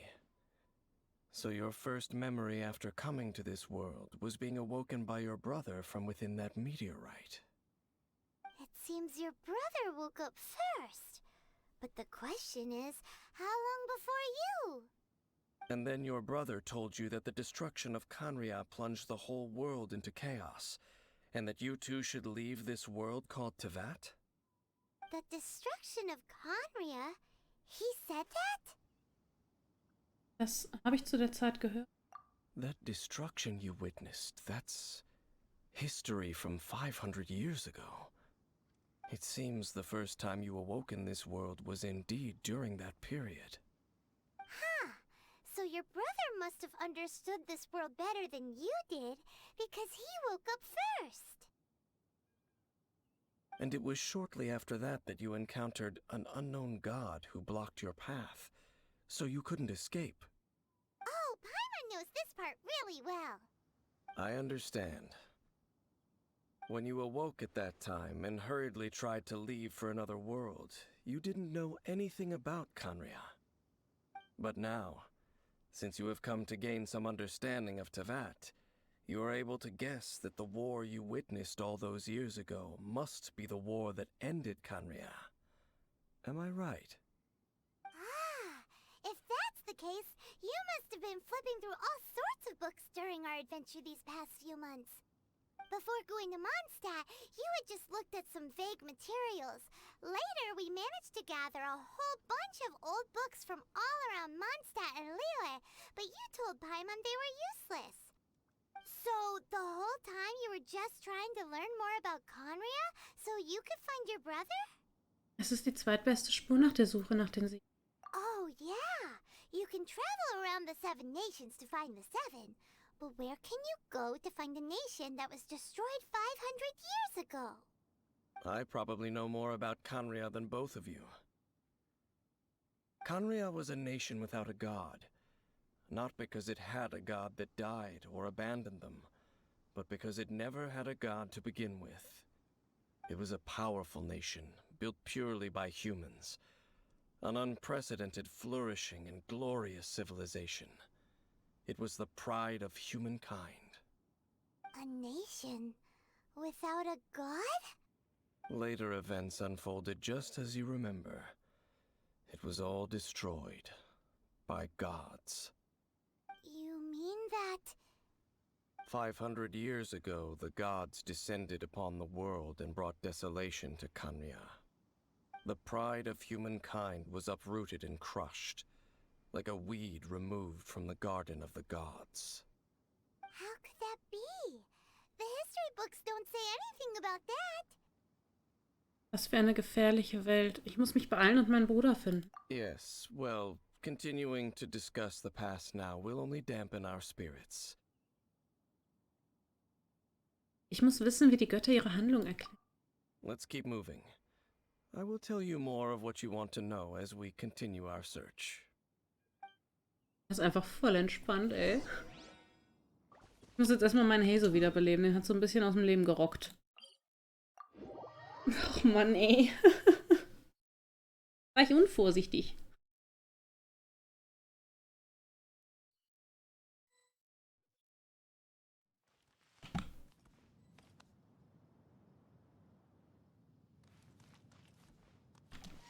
Kein Geleuchte, kein Geschimmer.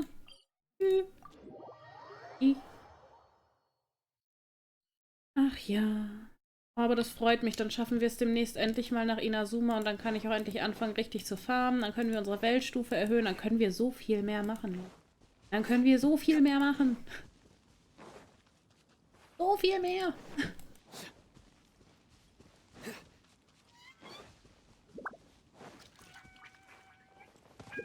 Au.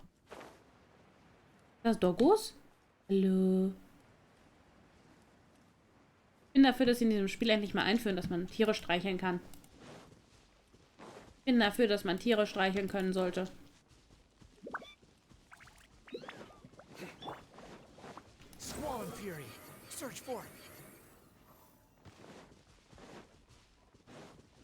Hallo Jungs. Over there! It's more ruin guards and abyss mages. Dane was just saying how these ancient machines are from Conria.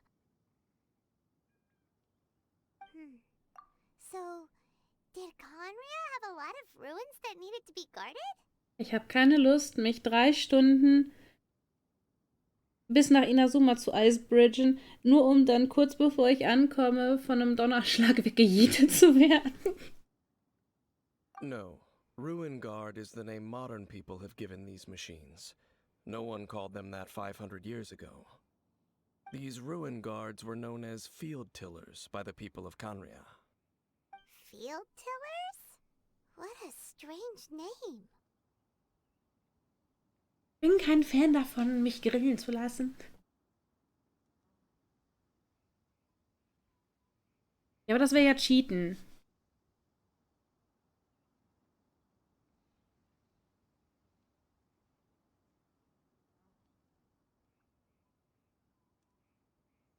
Wenn, dann will ich den offiziellen Weg nehmen. It's not like you think. Field Tiller was just a code name. The people of Kanria like to give code names to their weapons.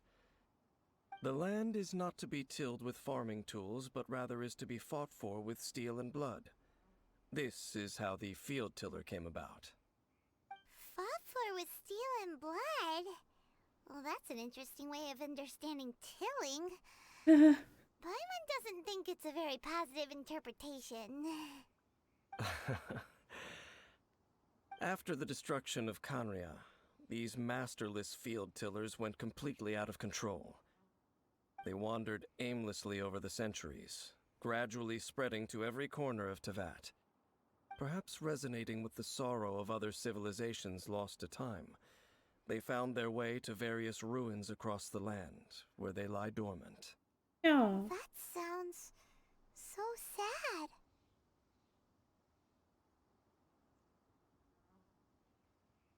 Also zumindest so ehrlich, wie es geht. In Sumero habe ich ja schon mal reingeguckt, aber da brauchte ich halt auch keinen, ich sag jetzt mal, da brauchte ich auch keinen Story-Quest-Weg hin. Und wenn ich offiziell einen Story-Quest-Weg wohin brauche, ist halt nochmal was anderes. Als wenn es eine frei zugängliche Karte ist. Yeah, Paimon thinks you've been doing a real good job of that.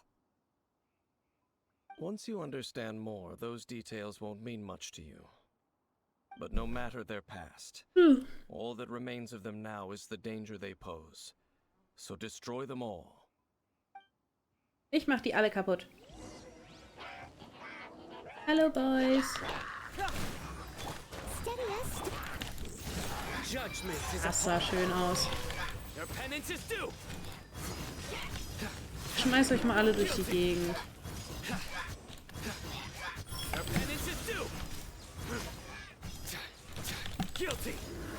Hau mich nicht, Archie.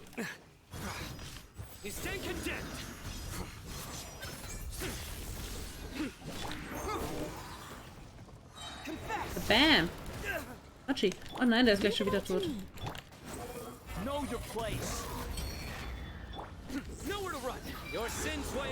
Manchmal habe ich das Gefühl, mein Sinus ist auch so eine kleine Batterie.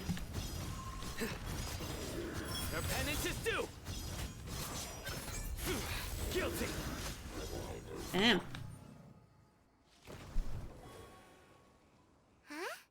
This abyss maze dropped a talisman. Could it be a communication of some kind? This talisman seems connected to the Abyss Herald. But why would an Abyss Mage be carrying it? Der arme A liegt davon ausgenockt. Perhaps it really does contain information about their operation. But Paimon can't read the writing on it. Is that the script of Conria? Engulf the faith of the enemy in flame, and bring glory to His Highness the Prince. What?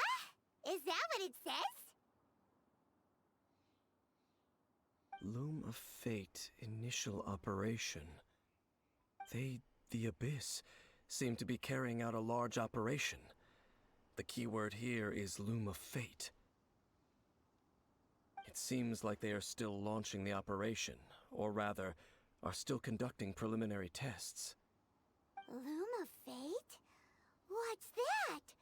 Is it literally a fate-weaving machine? Hat das mit der umgedrehten Statue? From the horrible feeling Paimon's been getting, those eerie ruins are super likely to be related to this fate-weaving operation. So, Dane, what message does this talisman contain? I'm reading it now. An ambitious operation. But some parts are difficult to understand. How so? In short, the first phase of the plan is related to Osile, Overlord of the Vortex. The Overlord of the Vortex? You mean that god in the ocean? Wurde einfach vom Jade gemacht. What do they want with Osile? Ist es dasselbe wie bei Dwali? I know of your past heroics regarding Dvalin, and I also know of the Abyss Order's role in the Storm Terror incident. Though you may not have been aware of it at the time, you were thwarting an Abyss Order operation similar to this one. Last time it was Venti's old friend. This time it's a huge ancient god. The Abyss Order keeps setting their sights higher and higher. Will the Abyss Order use their lies and dark magic to corrupt Osile, just as they did Dvalin? No. From the contents of the talisman, this operation goes one step further. They won't just corrupt Osile's mind. They also plan to use the ancient technology behind the field tillers to completely transform Osile's body. Is that even possible? So wait, the Abyss Order wants to make some sort of cybernetic squid god of mass destruction? Moment mal, der Orden des Abgrunds will also so etwas wie einen kybernetischen Tintenfischgott der Massenvernichtung. Oh mein Gott. Paimon, please stop. Die Spitznamen werden schon nie länger. Very few people today truly understand the civilization of Kanria. Though, of course, the accuracy of that understanding itself is difficult to judge. Only the Abyss Order has consistently sought out the remnants of Kanria. Despite being far from human, they seek out this lost human civilization quite persistently. The talisman's message states that they will use the defiled statue as a base, attaching Osial's limbs to construct a mechanized god. And the new core that shall replace the orb usually held by the statue of the Seven is the eye of the very first field tiller. The eye of the very first field tiller? Oh, Paimon gets it! All those Abyss mages are looking for the special eye, right?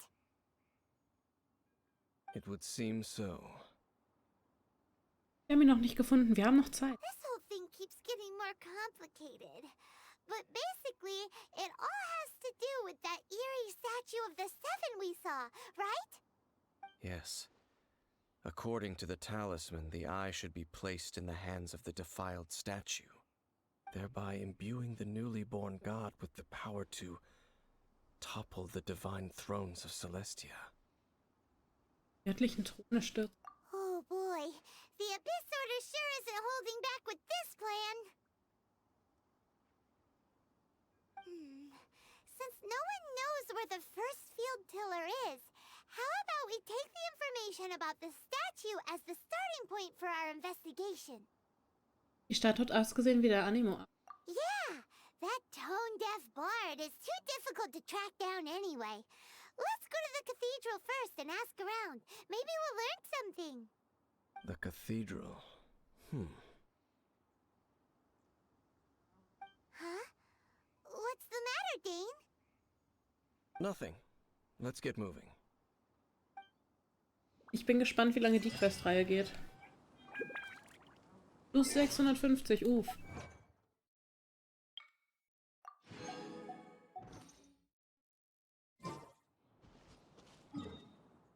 Ab zur Kathedrale von Mondstadt.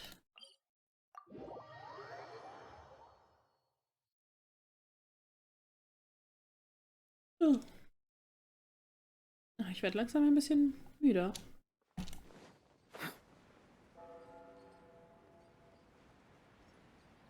Oh, schön, die Glöckchen haben geläutet. Hallöchen. A huge statue, a grandiose cathedral. The people of Mondstadt clearly spent a great deal of resources and energy to construct them. But how aware of this was the Animo Archon on receiving this gift? And how much did he give back in return? Faith doesn't ask for anything in return, though. Does it? As long as the gods have a clear conscience about it all, there's nothing I can say about it. Shh! We're about to enter the cathedral! Don't say anything bad about the Animo Archon! And actually, the Animo Archon is... never mind! I never specifically said I would enter the cathedral. I'll leave you two to mingle with the sisters. Huh? Bist du nicht neugierig? You are the honorary knight of Mondstadt. They will surely allow you to poke into these affairs with their utmost trust. Having me tag along would only make them suspicious. Glaubst du nicht, dass du bei den Schwestern sehr beliebt sein wirst? Correct. And just as our little friend said, I might say something bad about the church at any time. When a non-believer steps onto holy ground, the result is never pretty. I have never received the favor of the gods in the past. I don't see any reason I would need it now, or in the future either. That's enough about that.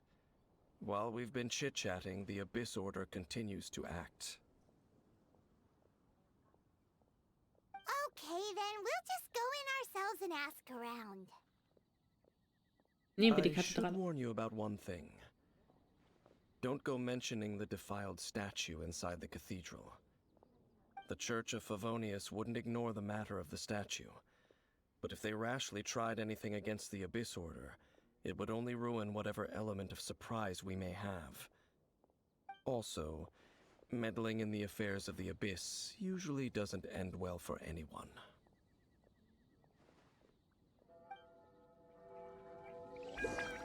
Die Glocken sagen uns, es wird Zeit, wir sollen. Otto.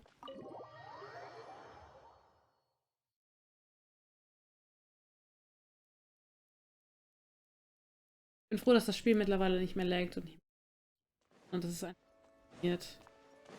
Barbara. Honorary Knight. Hi, how have you been? Do you need anything today? But I should first make it clear that if you need to borrow the Holy Lyre to Hermel again, we cannot oblige. I'm sorry. She hasn't realized it's just an illusion. Oh, we're here to ask some questions about something. Barbara, have you heard about the first field tiller? What's that? Field tiller. What does it do? Of course you wouldn't know anything about that. Okay, next question. Has the church ever lost a statue of the Seven? Huh? You're here to ask about that old story? Well, I didn't expect that. That was such a long time ago, barely anyone mentions it nowadays. Was? A long time ago, there was indeed one statue of the Seven that disappeared one night without a trace. Nearly every member of the church joined the search for it, but it was never found. In the church's records, as you might assume, this incident has been called the Lost Statue of the Seven. Of course! Of course? Nothing? So do you have any other clues? Paimon means any other strange stories? Sorry, Barbara, but we can't tell you about the statue we saw just yet. Like Dane said outside, it's for your own good. Other strange stories? I'm not sure. Let me think about what other unusual incidents are in the church's records. Oh, the Tyrant's Final Fury? No, that's from another time. Probably unrelated. The Tyrant's Final Fury? Oh, this refers to a time of great danger that engulfed Old Mondstadt, the place now known as Storm Terror's lair. Many, many years ago, there was a time when balls of fire would rain from the sky whenever anyone approached Old Mondstadt. Balls of fire raining from the sky? How terrifying! People at that time believed it was a curse laid down by the god of storms, so they referred to it as the Tyrant's Final Fury. This strange phenomenon continued for about a year. No one was ever able to solve it. It just gradually ceased on its own. So bizarre. Right. Later, the theory of the Tyrant's Final Fury became less probable in the eyes of the church. Common reasoning dictates that the god of storms wouldn't shoot fireballs. Perhaps it was something else that caused the disaster. Anyway, this incident might not be related to the lost statue of the Seven, but I just can't think of any other strange incidents that might be. Ich glaube, da hat der Venti ein bisschen zu viel Kehlenschneider oder Chili-Schnaps getrunken. It's okay. Thanks anyway. There's that pointless word, thank you, again. I can never get used to hearing it. Oh, Rosaria, it's you. If you're looking for the Knights of Favonius, they're busy with those monsters again. Those monsters? Those monsters that tried to attack Mondstadt last time during the Storm Terror incident? Wasn't that the Abyss Order? They're at it again? Indeed. They're gathering in Wolvendom, causing great unrest among the wolves. Could it be that the Abyss Order is targeting the spirit of Lupus Boreas? As for what purpose, I can't say for certain. Master Jean has already headed off to Wolvendom. I must also begin to make a move myself. Then I will go as well. Master Jean said you should stay at the church and continue your work with the clergy. But you're also a member of the clergy. Mach dir keine Sorgen, ich werde dir auch helfen. Right. We'll go give Master Jean a hand. Oh, okay. If the honorary knight will be there, then... But please, everyone, be careful. May the Animal Archon protect you all.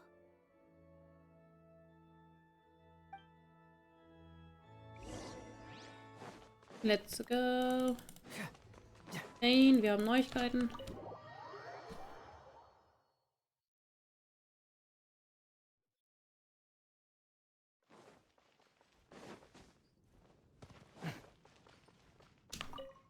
I see.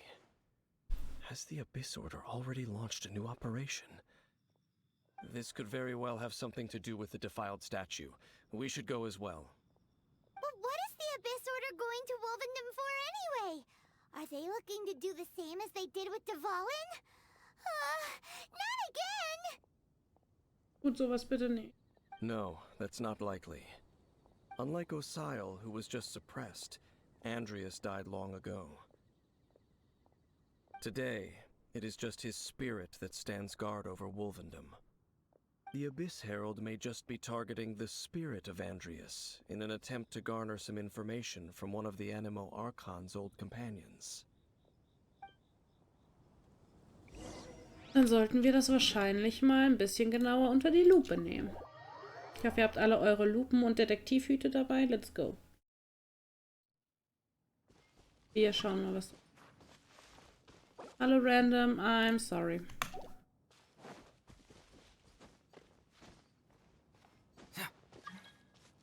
Ey. Nur weil du mehrfach anfragst, heißt das nicht, dass du damit durchkommst. Bitte aufhören.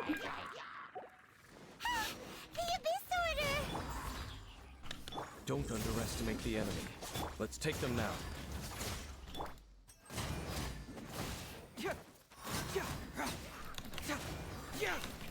Bring it on!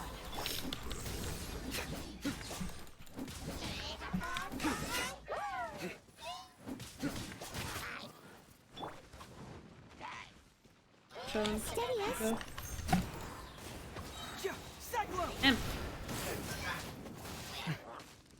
So. Ich hoffe, ich verbrenne hier jetzt nicht.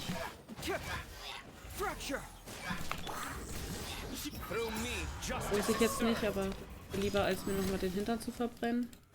Wieso lädt sie jetzt schon wieder? Hey, please. There sure are a lot of enemies around here. The closer we get to the target, the more enemies there are. Fits the Abyss Order's style. Wir sollten uns bei allen Boreas finden. Yeah, let's go. I'm not going any further. Huh? Why not? Is it because you're afraid of fluffy animals? Sind flauschige Sachen nicht süß? It has nothing to do with wolves. It's because Boreas was an ancient god, yet he willingly became a servant of the Seven. I cannot possibly agree with his actions. I don't desire any interaction with him. Besides, you're the one people like. I'm less likable. Du stehst echt nicht auf soziale Interaktion, huh? I have no problem interacting with people, but interacting with gods, that's a different story. It's just my opinion, but a word of advice. Always be on your guard when around gods. You shouldn't place too much trust in them, but at the same time, don't go too far in the opposite direction. Don't go trying to overthrow them or hunt them down, even if the god in question is your sworn enemy. Don't trust them and don't hunt them. That's some awkward advice. Does Dane hate the Seven or is he protecting them? Das klingt so ein bisschen, als würde er uns sagen, wir sollen auf der einen Seite auf unseren Rücken aufpassen, aber auf der anderen Seite nah genug dranbleiben, um potenziell an Informationen anzukommen. Lest I repeat the failings of my forebears, I will tell you one final fact. Huh? What fact? The destruction of the nation of Kanria by the gods is the reason the Abyss Order now seeks to destroy the nations watched over by the Seven. Well, enough chit-chat. We should get back to business. I will go take care of the remaining Abyss Order members in the area. Try and keep your visit with Boreas brief. Afterward, let's meet at the entrance to Wolvendom. Bye-bye. Up, there he goes. What a strange man. Ich kann verstehen, worauf er hinaus. Yeah, that's true. You also keep your guard up against unfamiliar gods. At the Rite of Dissension in Lille, your decision was very similar to what Dane would do. Wenn das Vertrauen fehlt, ist es besser, die Situation komplett zu vermeiden. Not the easiest situation. Honorary Knight, Paimon, what are you two doing here? Oh, Master Jean! So glad we found you. Rosaria told us that you came here to fight the Abyss Order, so we came to help. Da bin ich mir weniger sicher, Nero, ob es heißt, lass Götter Götter sein, weil anscheinend war das ja in dem Fall von Kanria, lass die Götter Götter sein, der komplette Untergang einer gesamten Nation und eines gesamten Volkes. Sind ja einfach ausgerottet worden, so wie das jetzt zumindest von seiner Erzählung her klang.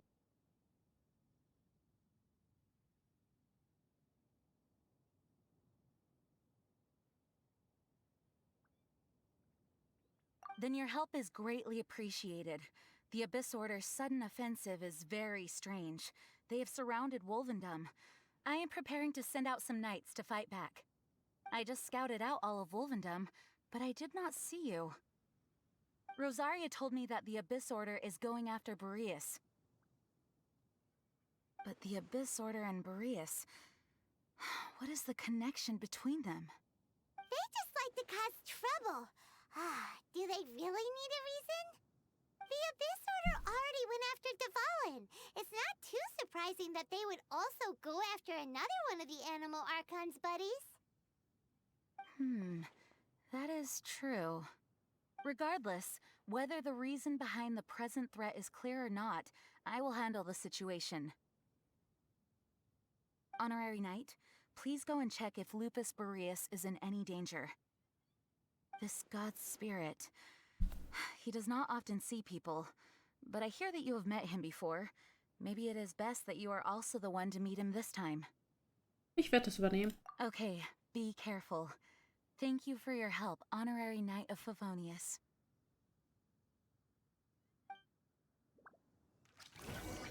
Gott, hatte ich gerade einen Gruß. So, erstmal brauchen wir Nom Nom. Nom Nom. Wir essen heute ziemlich viel Hühnchen. Wir werden später grußen. So.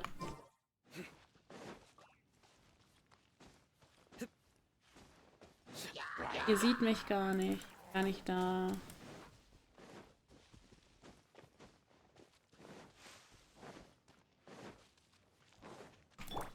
Behold!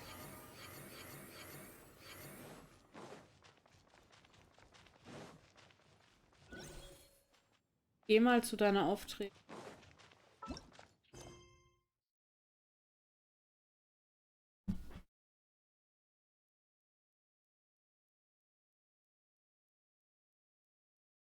Wenn du von dem in der Kluft redest, dann ist das hier. Da werde ich wahrscheinlich noch mehr erfahren, aber dazu muss ich einiges machen. Bis ich in die Kluft kann.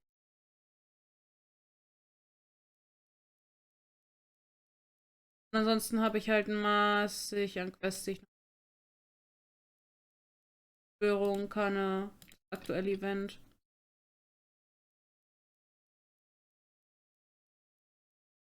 Ich habe abgesehen von Cleese und Jeans Legendenauftrag noch keine gemacht.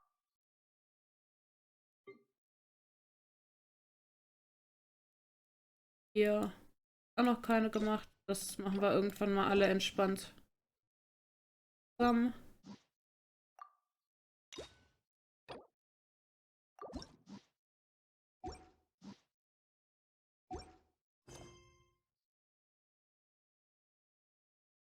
Wochen der für Spielanfänger ist das hier quasi der Beschäftigungssimulator.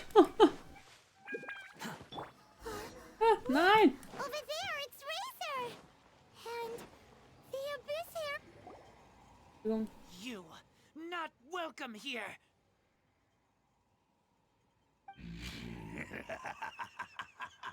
So, the wolf's wretched spirit likes to raise wild pups now. You claim to be a guardian, yet your once sharp claws have clearly dulled since your days of godly glory. If you serve us, we can restore your divine powers you once held in the past. Lies. Lies. What the heck is this ceremony? He looks like he's in a lot of pain. Oh no, is this the same thing they did to corrupt Dvalin's mind? Wolves never surrender. But this can't go on. Noch eine Runde mit dem Abgrundboden. No matter how many times you resist us, your efforts are all in vain. Wie ist es? Wer wird hier gebongt? Wer wird hier gebongt und warum?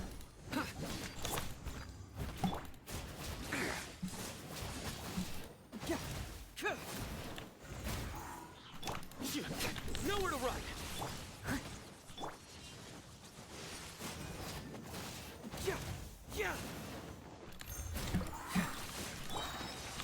Surrender. Kannst deine Ads woanders hinpacken. Archie. Ich bin eingefroren.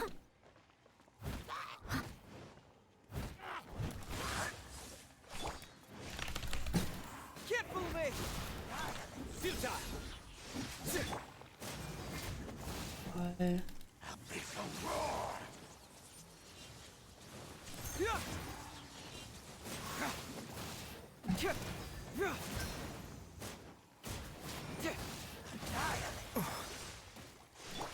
Surrender.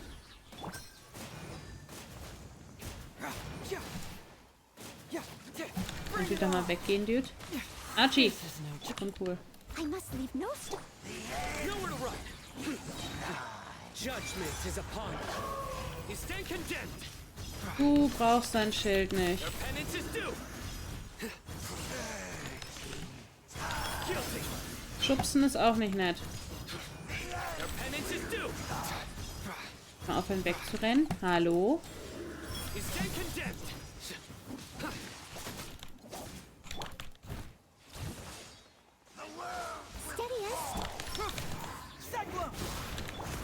Unsightly insects. Futile.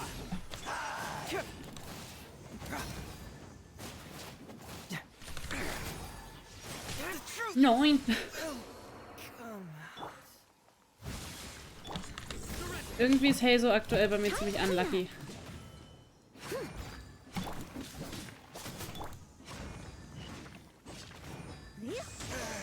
Nehmen wir die Kristallisation mit.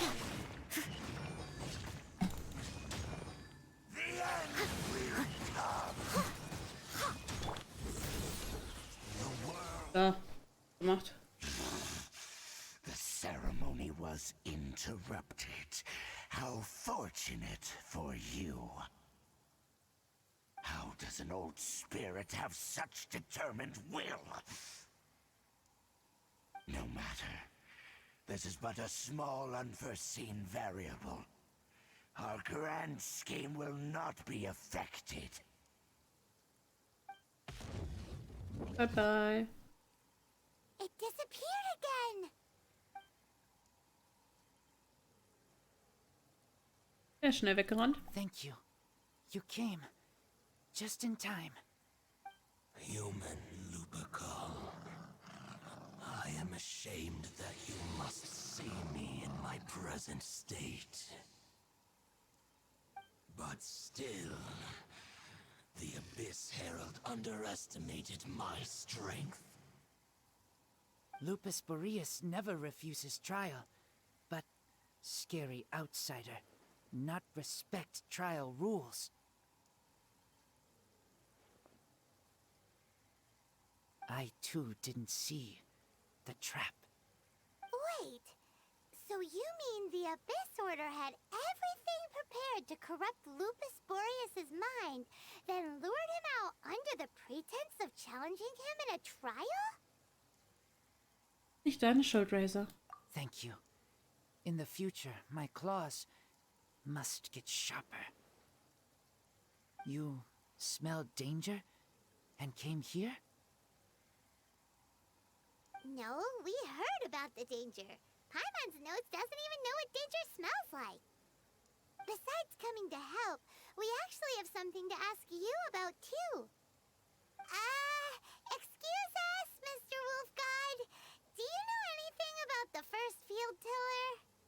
I pay no heed to the contraptions of humans. I know not what this field tiller is. Though there was indeed one human-made machine that I can never forget. It entered into my proving ground by accident, and I mistook it for a challenger. But it could not think, only fight. It was designed as a pure killing machine from top to bottom. I eventually damaged it greatly with one of my attacks. Before it fell to the ground, it fled the proving ground. By the sounds of it, it's possible that could have been the very first field tiller, right? Und der Raketen verschießen? Missiles. I do not know this strange word. As I said, I pay no heed to the contraptions of humans. It could spin, leap high into the air, and even shoot fireballs. Although no match for a god, it was stronger than even many who wield visions. Oof. Fireballs?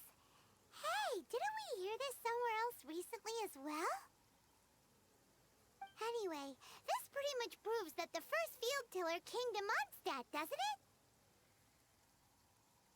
It sounds like the first one was way stronger than the mass-produced ruin guards that came after. But in this story, it was damaged at the proving ground while fighting the Wolf of the North.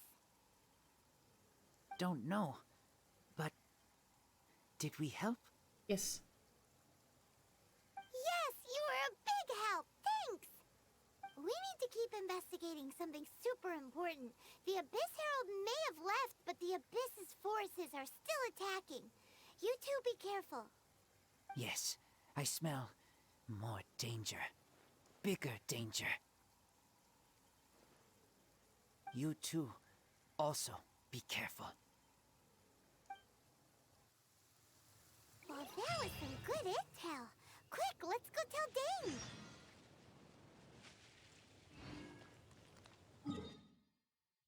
Dann sagen wir mal Bescheid. Ich gehe davon aus, dass wir irgendwo in den Dvalin-Ruinen suchen dürfen. Sunshine will eventually illuminate every hidden corner. Dane, there you are. Did you see Master Jean? I saw her, but purposely avoided her. As both the Lion Fang Knight and acting Grand Master, she naturally would have some reservations towards me. If I'm not careful, one day I may find myself becoming the object of one of her investigations. But back to the matter at hand. I defeated some of the Abyss forces, but wasn't able to gather any information. Did you have more success? Die Reisende erzählt Dein vom Geist. Andreas erfahren. I see. Well then, we can more or less figure out where the first field tiller ended up. Huh? Really? Just from the Lupus Boreas story? That information combined with a more comprehensive analysis. For example, the old story you told me you heard in the cathedral. Der letzte Zorn des Tyrannen. Exactly. The strange story told to you by that young sister, long mistaken to be a curse rained down by a deceased tyrant. Die damaligen Bewohner von Mondstadt haben die Feuerbälle nicht als das gesehen, was sie waren. Ah, Paimon gets it. So the tyrant's final fury was really just missiles fired from the field tiller after it ran from Wolvendom. After it was damaged in the fight with the Wolf of the North, it must have wandered into the ruins of Old Mondstadt and stayed there. Then, whenever anyone got close, pew, pew, boom! It would fire a ton of missiles at them, until one day it finally broke down for good, and the fireballs stopped raining from the sky. Back then, the people of Mondstadt hadn't seen many ruin guards before, so they came to interpret it as the tyrant's final fury. It looks like we need to make a trip to Storm Terror's lair and comb the entire area. Nein. What do you mean? Ich erinnere mich. Huh? You mean... Oh, Paimon remembers too! We saw that abandoned ruin guard sitting atop the tower when we went there before. Can't forget something like that. Dann würde ich sagen, nehmen wir einmal die Statue der 7 mit und holen uns diesen Ruinenwächter. Let's go. Ich werde bis 23 Uhr nicht mehr fertig. Ist die Quest noch so lang?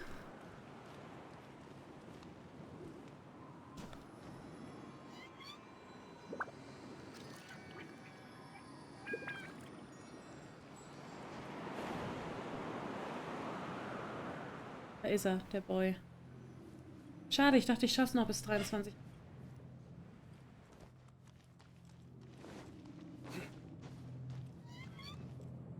Nach Inazuma wollte ich auch eh nicht mehr. Ich wollte quasi einfach nur die Quest hier fertig machen, damit wir nächstes Mal in Inazuma starten können. Wir nächstes Mal schon Inazuma kennenlernen. This is it, right? Okay then, use your elemental sight to look for the eye. There is no eye. Ooh, so what did you see? Huh? Nothing? Oh, but Paimon was so excited! What's going on? Are you sure you did it right? This requires another method.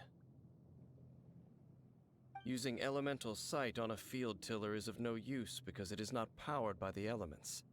Let me give it a try. Oh.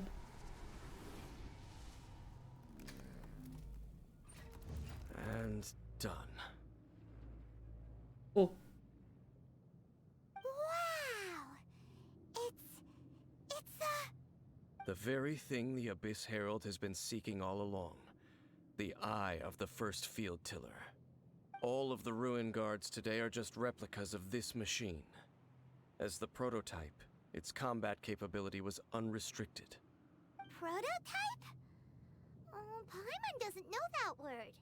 Is it another ancient term from Conria? As the Abyss Order has surmised, if this eye is placed in the hands of the defiled statue, and if the limbs of Osial, Overlord of the Vortex, are attached to the statue, there you have a mechanized god. Darf ich mal ganz doof fragen, die Glieder von Osial. Das war eine riesengroße Schlange, zumindest von dem, was man überhalb des Wassers.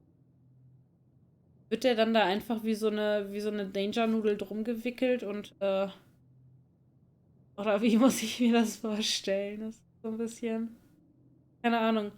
Oder hängt unter den ganzen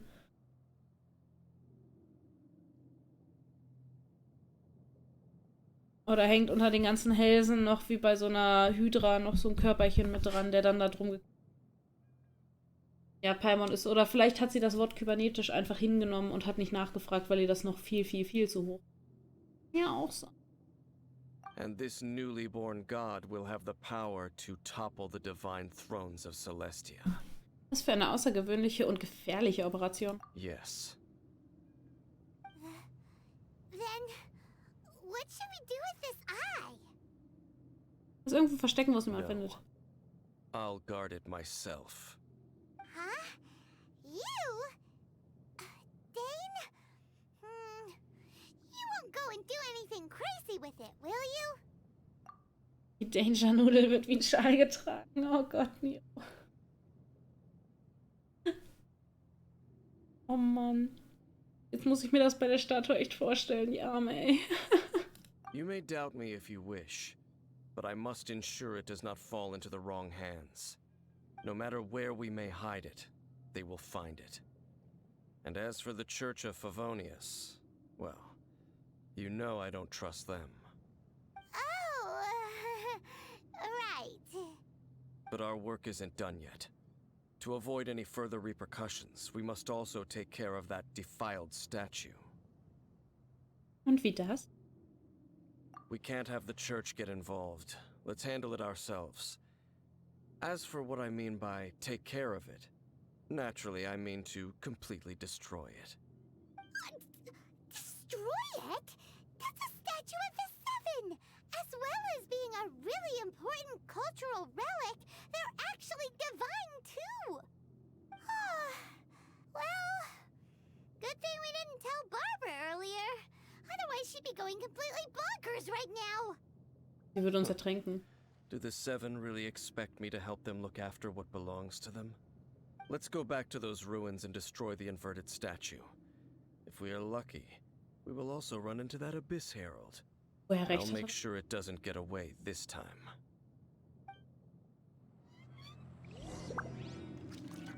Wenn die Götter nicht selbst drauf aufpassen können, ist das definitiv nicht seine Aufgabe, da hinterher zu rennen.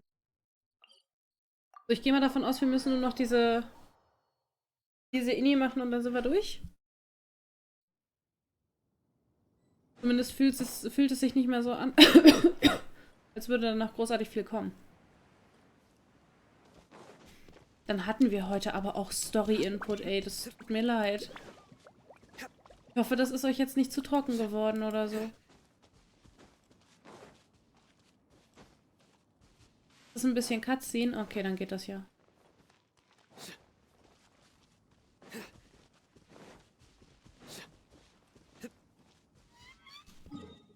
Bin ich falsch abgebogen? Ja, ich bin falsch.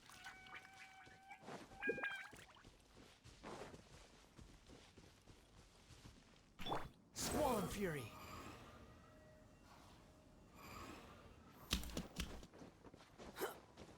I take the elevator. Oh. The wind rises upon the gale. Search forth. Ich wollte gerade schon sagen, habt ihr mir den Höhleneingang jetzt zugebaut, damit ich den auch ja nicht wiederfinde? Wäre es ja gewesen, ey. Let's go. Hello. Wir haben es fast geschafft, Leute. Wir haben es fast geschafft.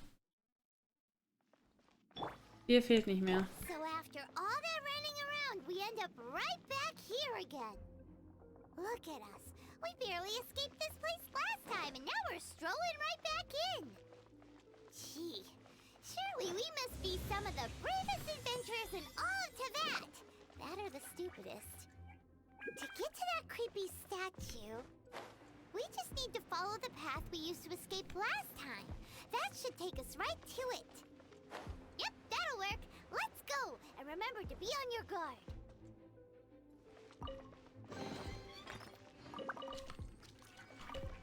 Bring mich nicht um. Ah. Nein. Oh mein Gott. Nein.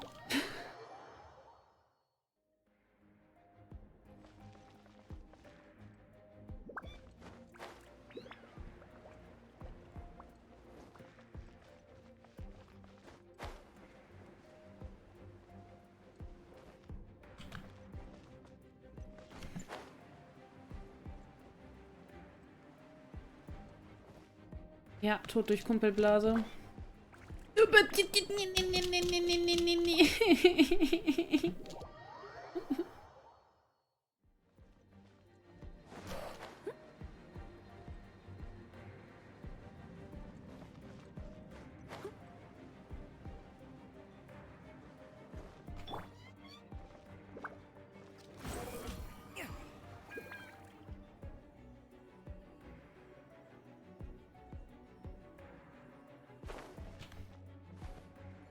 Weiß nicht, ob man das so machen sollte, aber hey.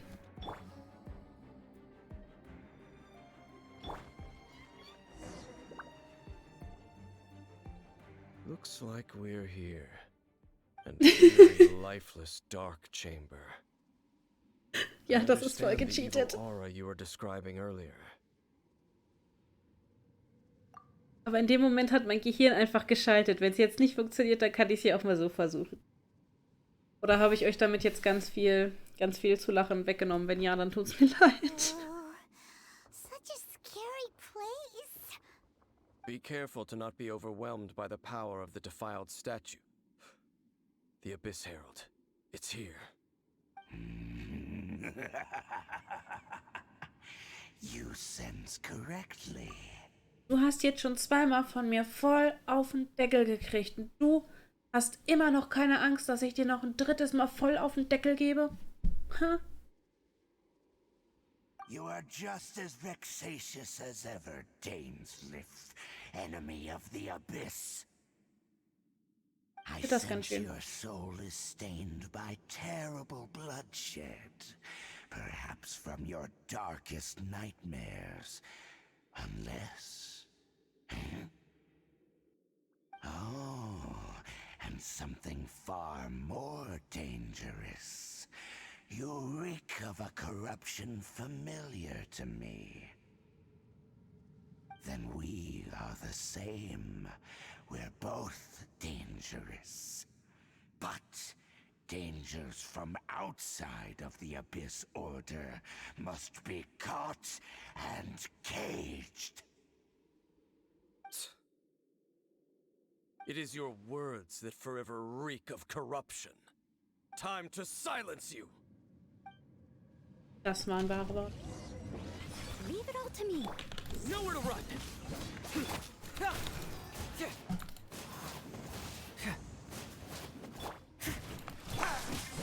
Surrender. Tut mir halt voll leid um die Ulti, die ich jetzt verschwendet habe. Hallo. Ich würde mal sagen, der braucht noch ein paar Ego-Dellen. Au! I must leave no stone unturned. Nowhere to run.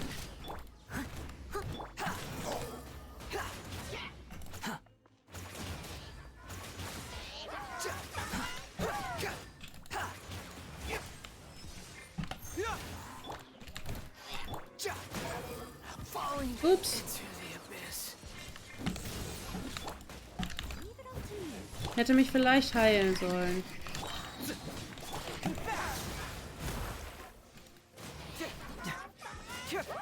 Habe ich mein Gehirn benutzt? Vielleicht etwas zu wenig.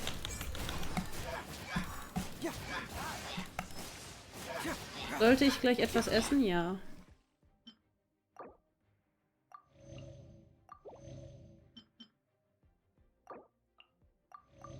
Habe ich gedacht, ich krieg das so hin? Yes. Autschi. Your sins weigh upon your soul.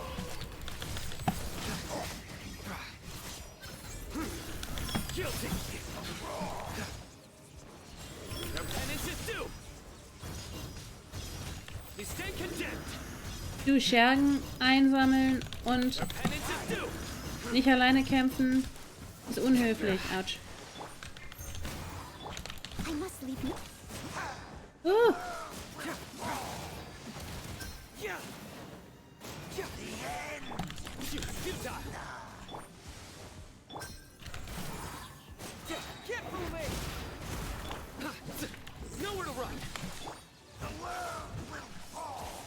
Ja, die...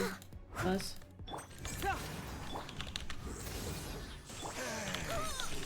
Steady as stone. Selbst mein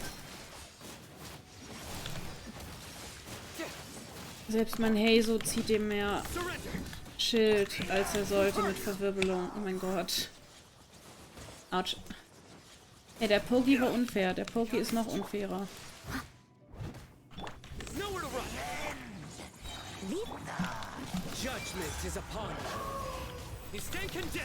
Du brauchst dein Schild nicht.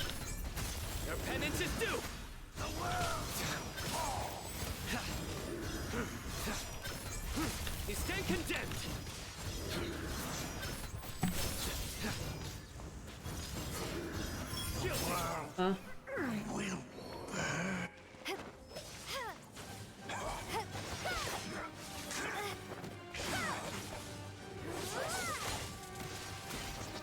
Das ist ein eleganter Kampf. Oh.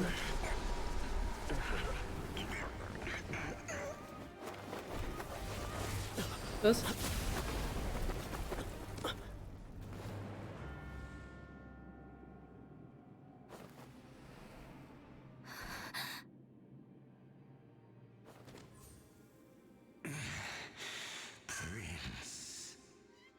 Er leuchtet weiß. Darf er das? Hey! Could that be? Ether. Lumine.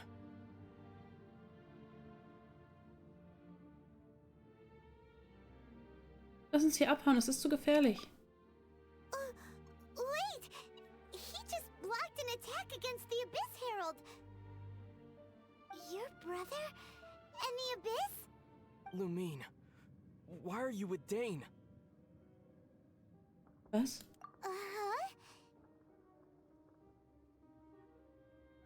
Warum fragst du nach etwas, was keine Rolle spielt? Your brother knows Dane? Ether, we meet again. What's going on here? Dane knows him too? You shouldn't team up with this man. He is my enemy. Ether. Hör auf, so komische Sachen zu erzählen, Ether. But it must be said. Don't try to stop me. Don't try to stop the Abyss. That man Dainsliff was the Twilight Sword, one of the royal guards of the final dynasty of Conria. 500 years ago, he failed to prevent the destruction of Conria. A curse of immortality was laid upon him, to forever wander the wilderness, while he watched the people he was supposed to protect turn into the monsters of the Abyss. You're saying Dane is from Conria? The same Conria that was destroyed 500 years ago? And you said the people turned into monsters? You're trying to tell Paimon that the Abyss Order is not only related to Conria, but is actually the people of Conria themselves? And the whole thing about Dane being your enemy... Paimon's so confused. Kannst mir das alles später berichten. Lass uns nach Hause gehen. Home. Yes, of course. Home is wherever we are together. But I cannot go with you to the next world to find a new home. At least, not yet. Until the Abyss has engulfed the thrones, my war with destiny will see no end. Listen to me, Lumine. I have already traveled through this world once. Once you reach the end of your journey as I did, you will see for yourself the true nature of this world.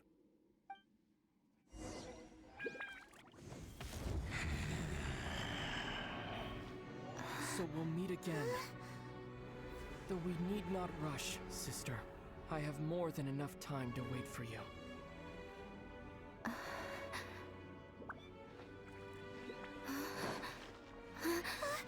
We have always had enough time.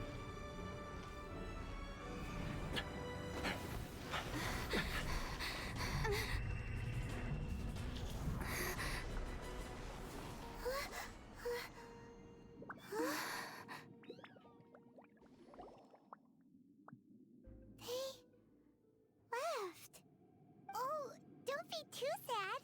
We'll find them again. Look on the bright side. At least we got some really useful information.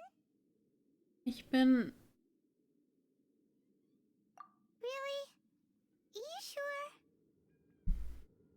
At least now, as well as the 7, Dane is also a key part of finding your sibling too, right?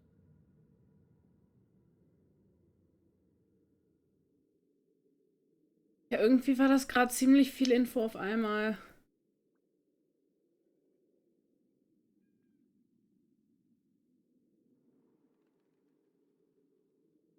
Da kommt definitiv noch so einiges von dem, was ich bisher so manchmal gespoilert gesehen habe. Von daher bin ich echt gespannt, wie eins zum anderen. Wenn man nur so Ausschnitte kennt. Oh Gott. Aber er kann uns doch jetzt... Ich meine, unser Bruder lässt uns da gerade im wahrsten Sinne des Wortes im Regen stehen. Unser Bruder hat uns gerade im Regen stehen lassen. Und Dane ist hinterher. Der lässt uns jetzt auch im Regen stehen. Das Einzige, was man zurückgelassen hat, ist eine kleine, verwirrte Chrome. Steht da jetzt und weiß nichts mit mir anzufangen. Und Paimon weiß nichts mit mir anzufangen. Wundervoll. Das ist das, was wir haben wollten. Sobald wir in Inazuma sind, dürfen wir nicht vergessen, nach weiteren Hinweisen zu suchen. Das war jetzt voll falsch betont, aber egal. Danke für die Headbeds, Miro.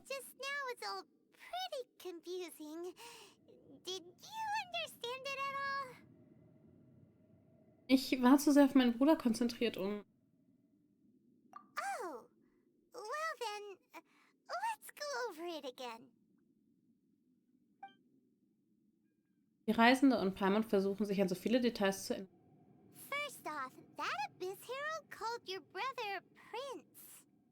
Prinz und Hoheit sind zwei unterschiedliche Dinge. It seems like your brother is leading the Abyss Order. Even the Abyss Herald answers to him. Still, we don't know for sure if he's the highest-ranking leader in the organization. Also, your brother said that he wants to engulf the thrones and go to war with destiny. What the heck does that mean? Could it be he wants to destroy the 7 and the 7 nations?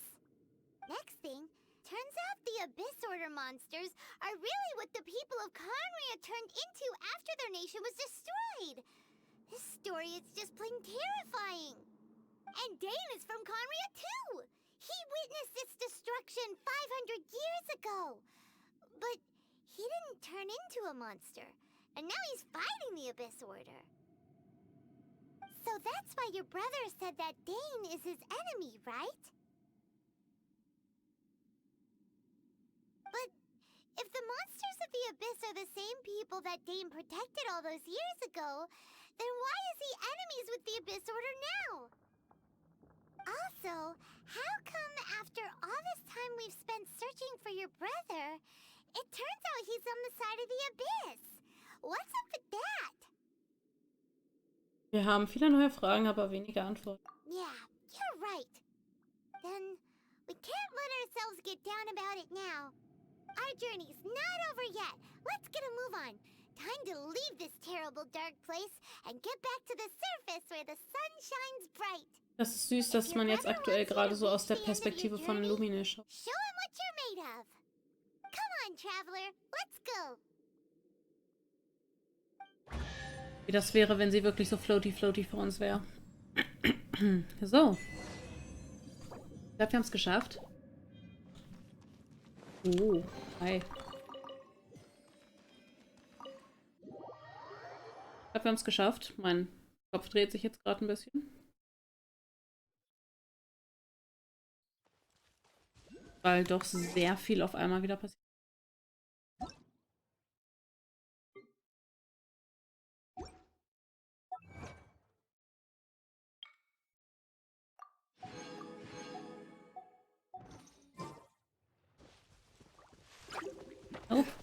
Nope. Dann würde ich sagen, stellen wir uns einmal... Und dann schauen wir mal nach, ob wir jetzt endlich unsere Inazuma-Quest machen. Weil dann hätten wir alles geschafft, was ich vor allem schaffen wollte. Yes. Okay, wir disponieren nicht. wir bleiben jetzt hier. Dann danke ich euch viel fürs Zuschauen. Ich hoffe, ihr hattet einen schönen Abend. Ich hoffe, es war entspannt für euch. Ihr konntet euch ein bisschen... Ich wünsche euch noch eine gute Nacht. Schlaft gut, träumt was Schönes. Und wer möchte, kann morgen gerne wieder reinschauen. Und wegen der genauen Zeit gebe ich noch bekannt. Ich habe morgen auch noch ein kleines bisschen was vor und was zu erledigen. Aber ansonsten würden wir morgen erstmal mit Final Fantasy VII Crisis Chorianion weitermachen.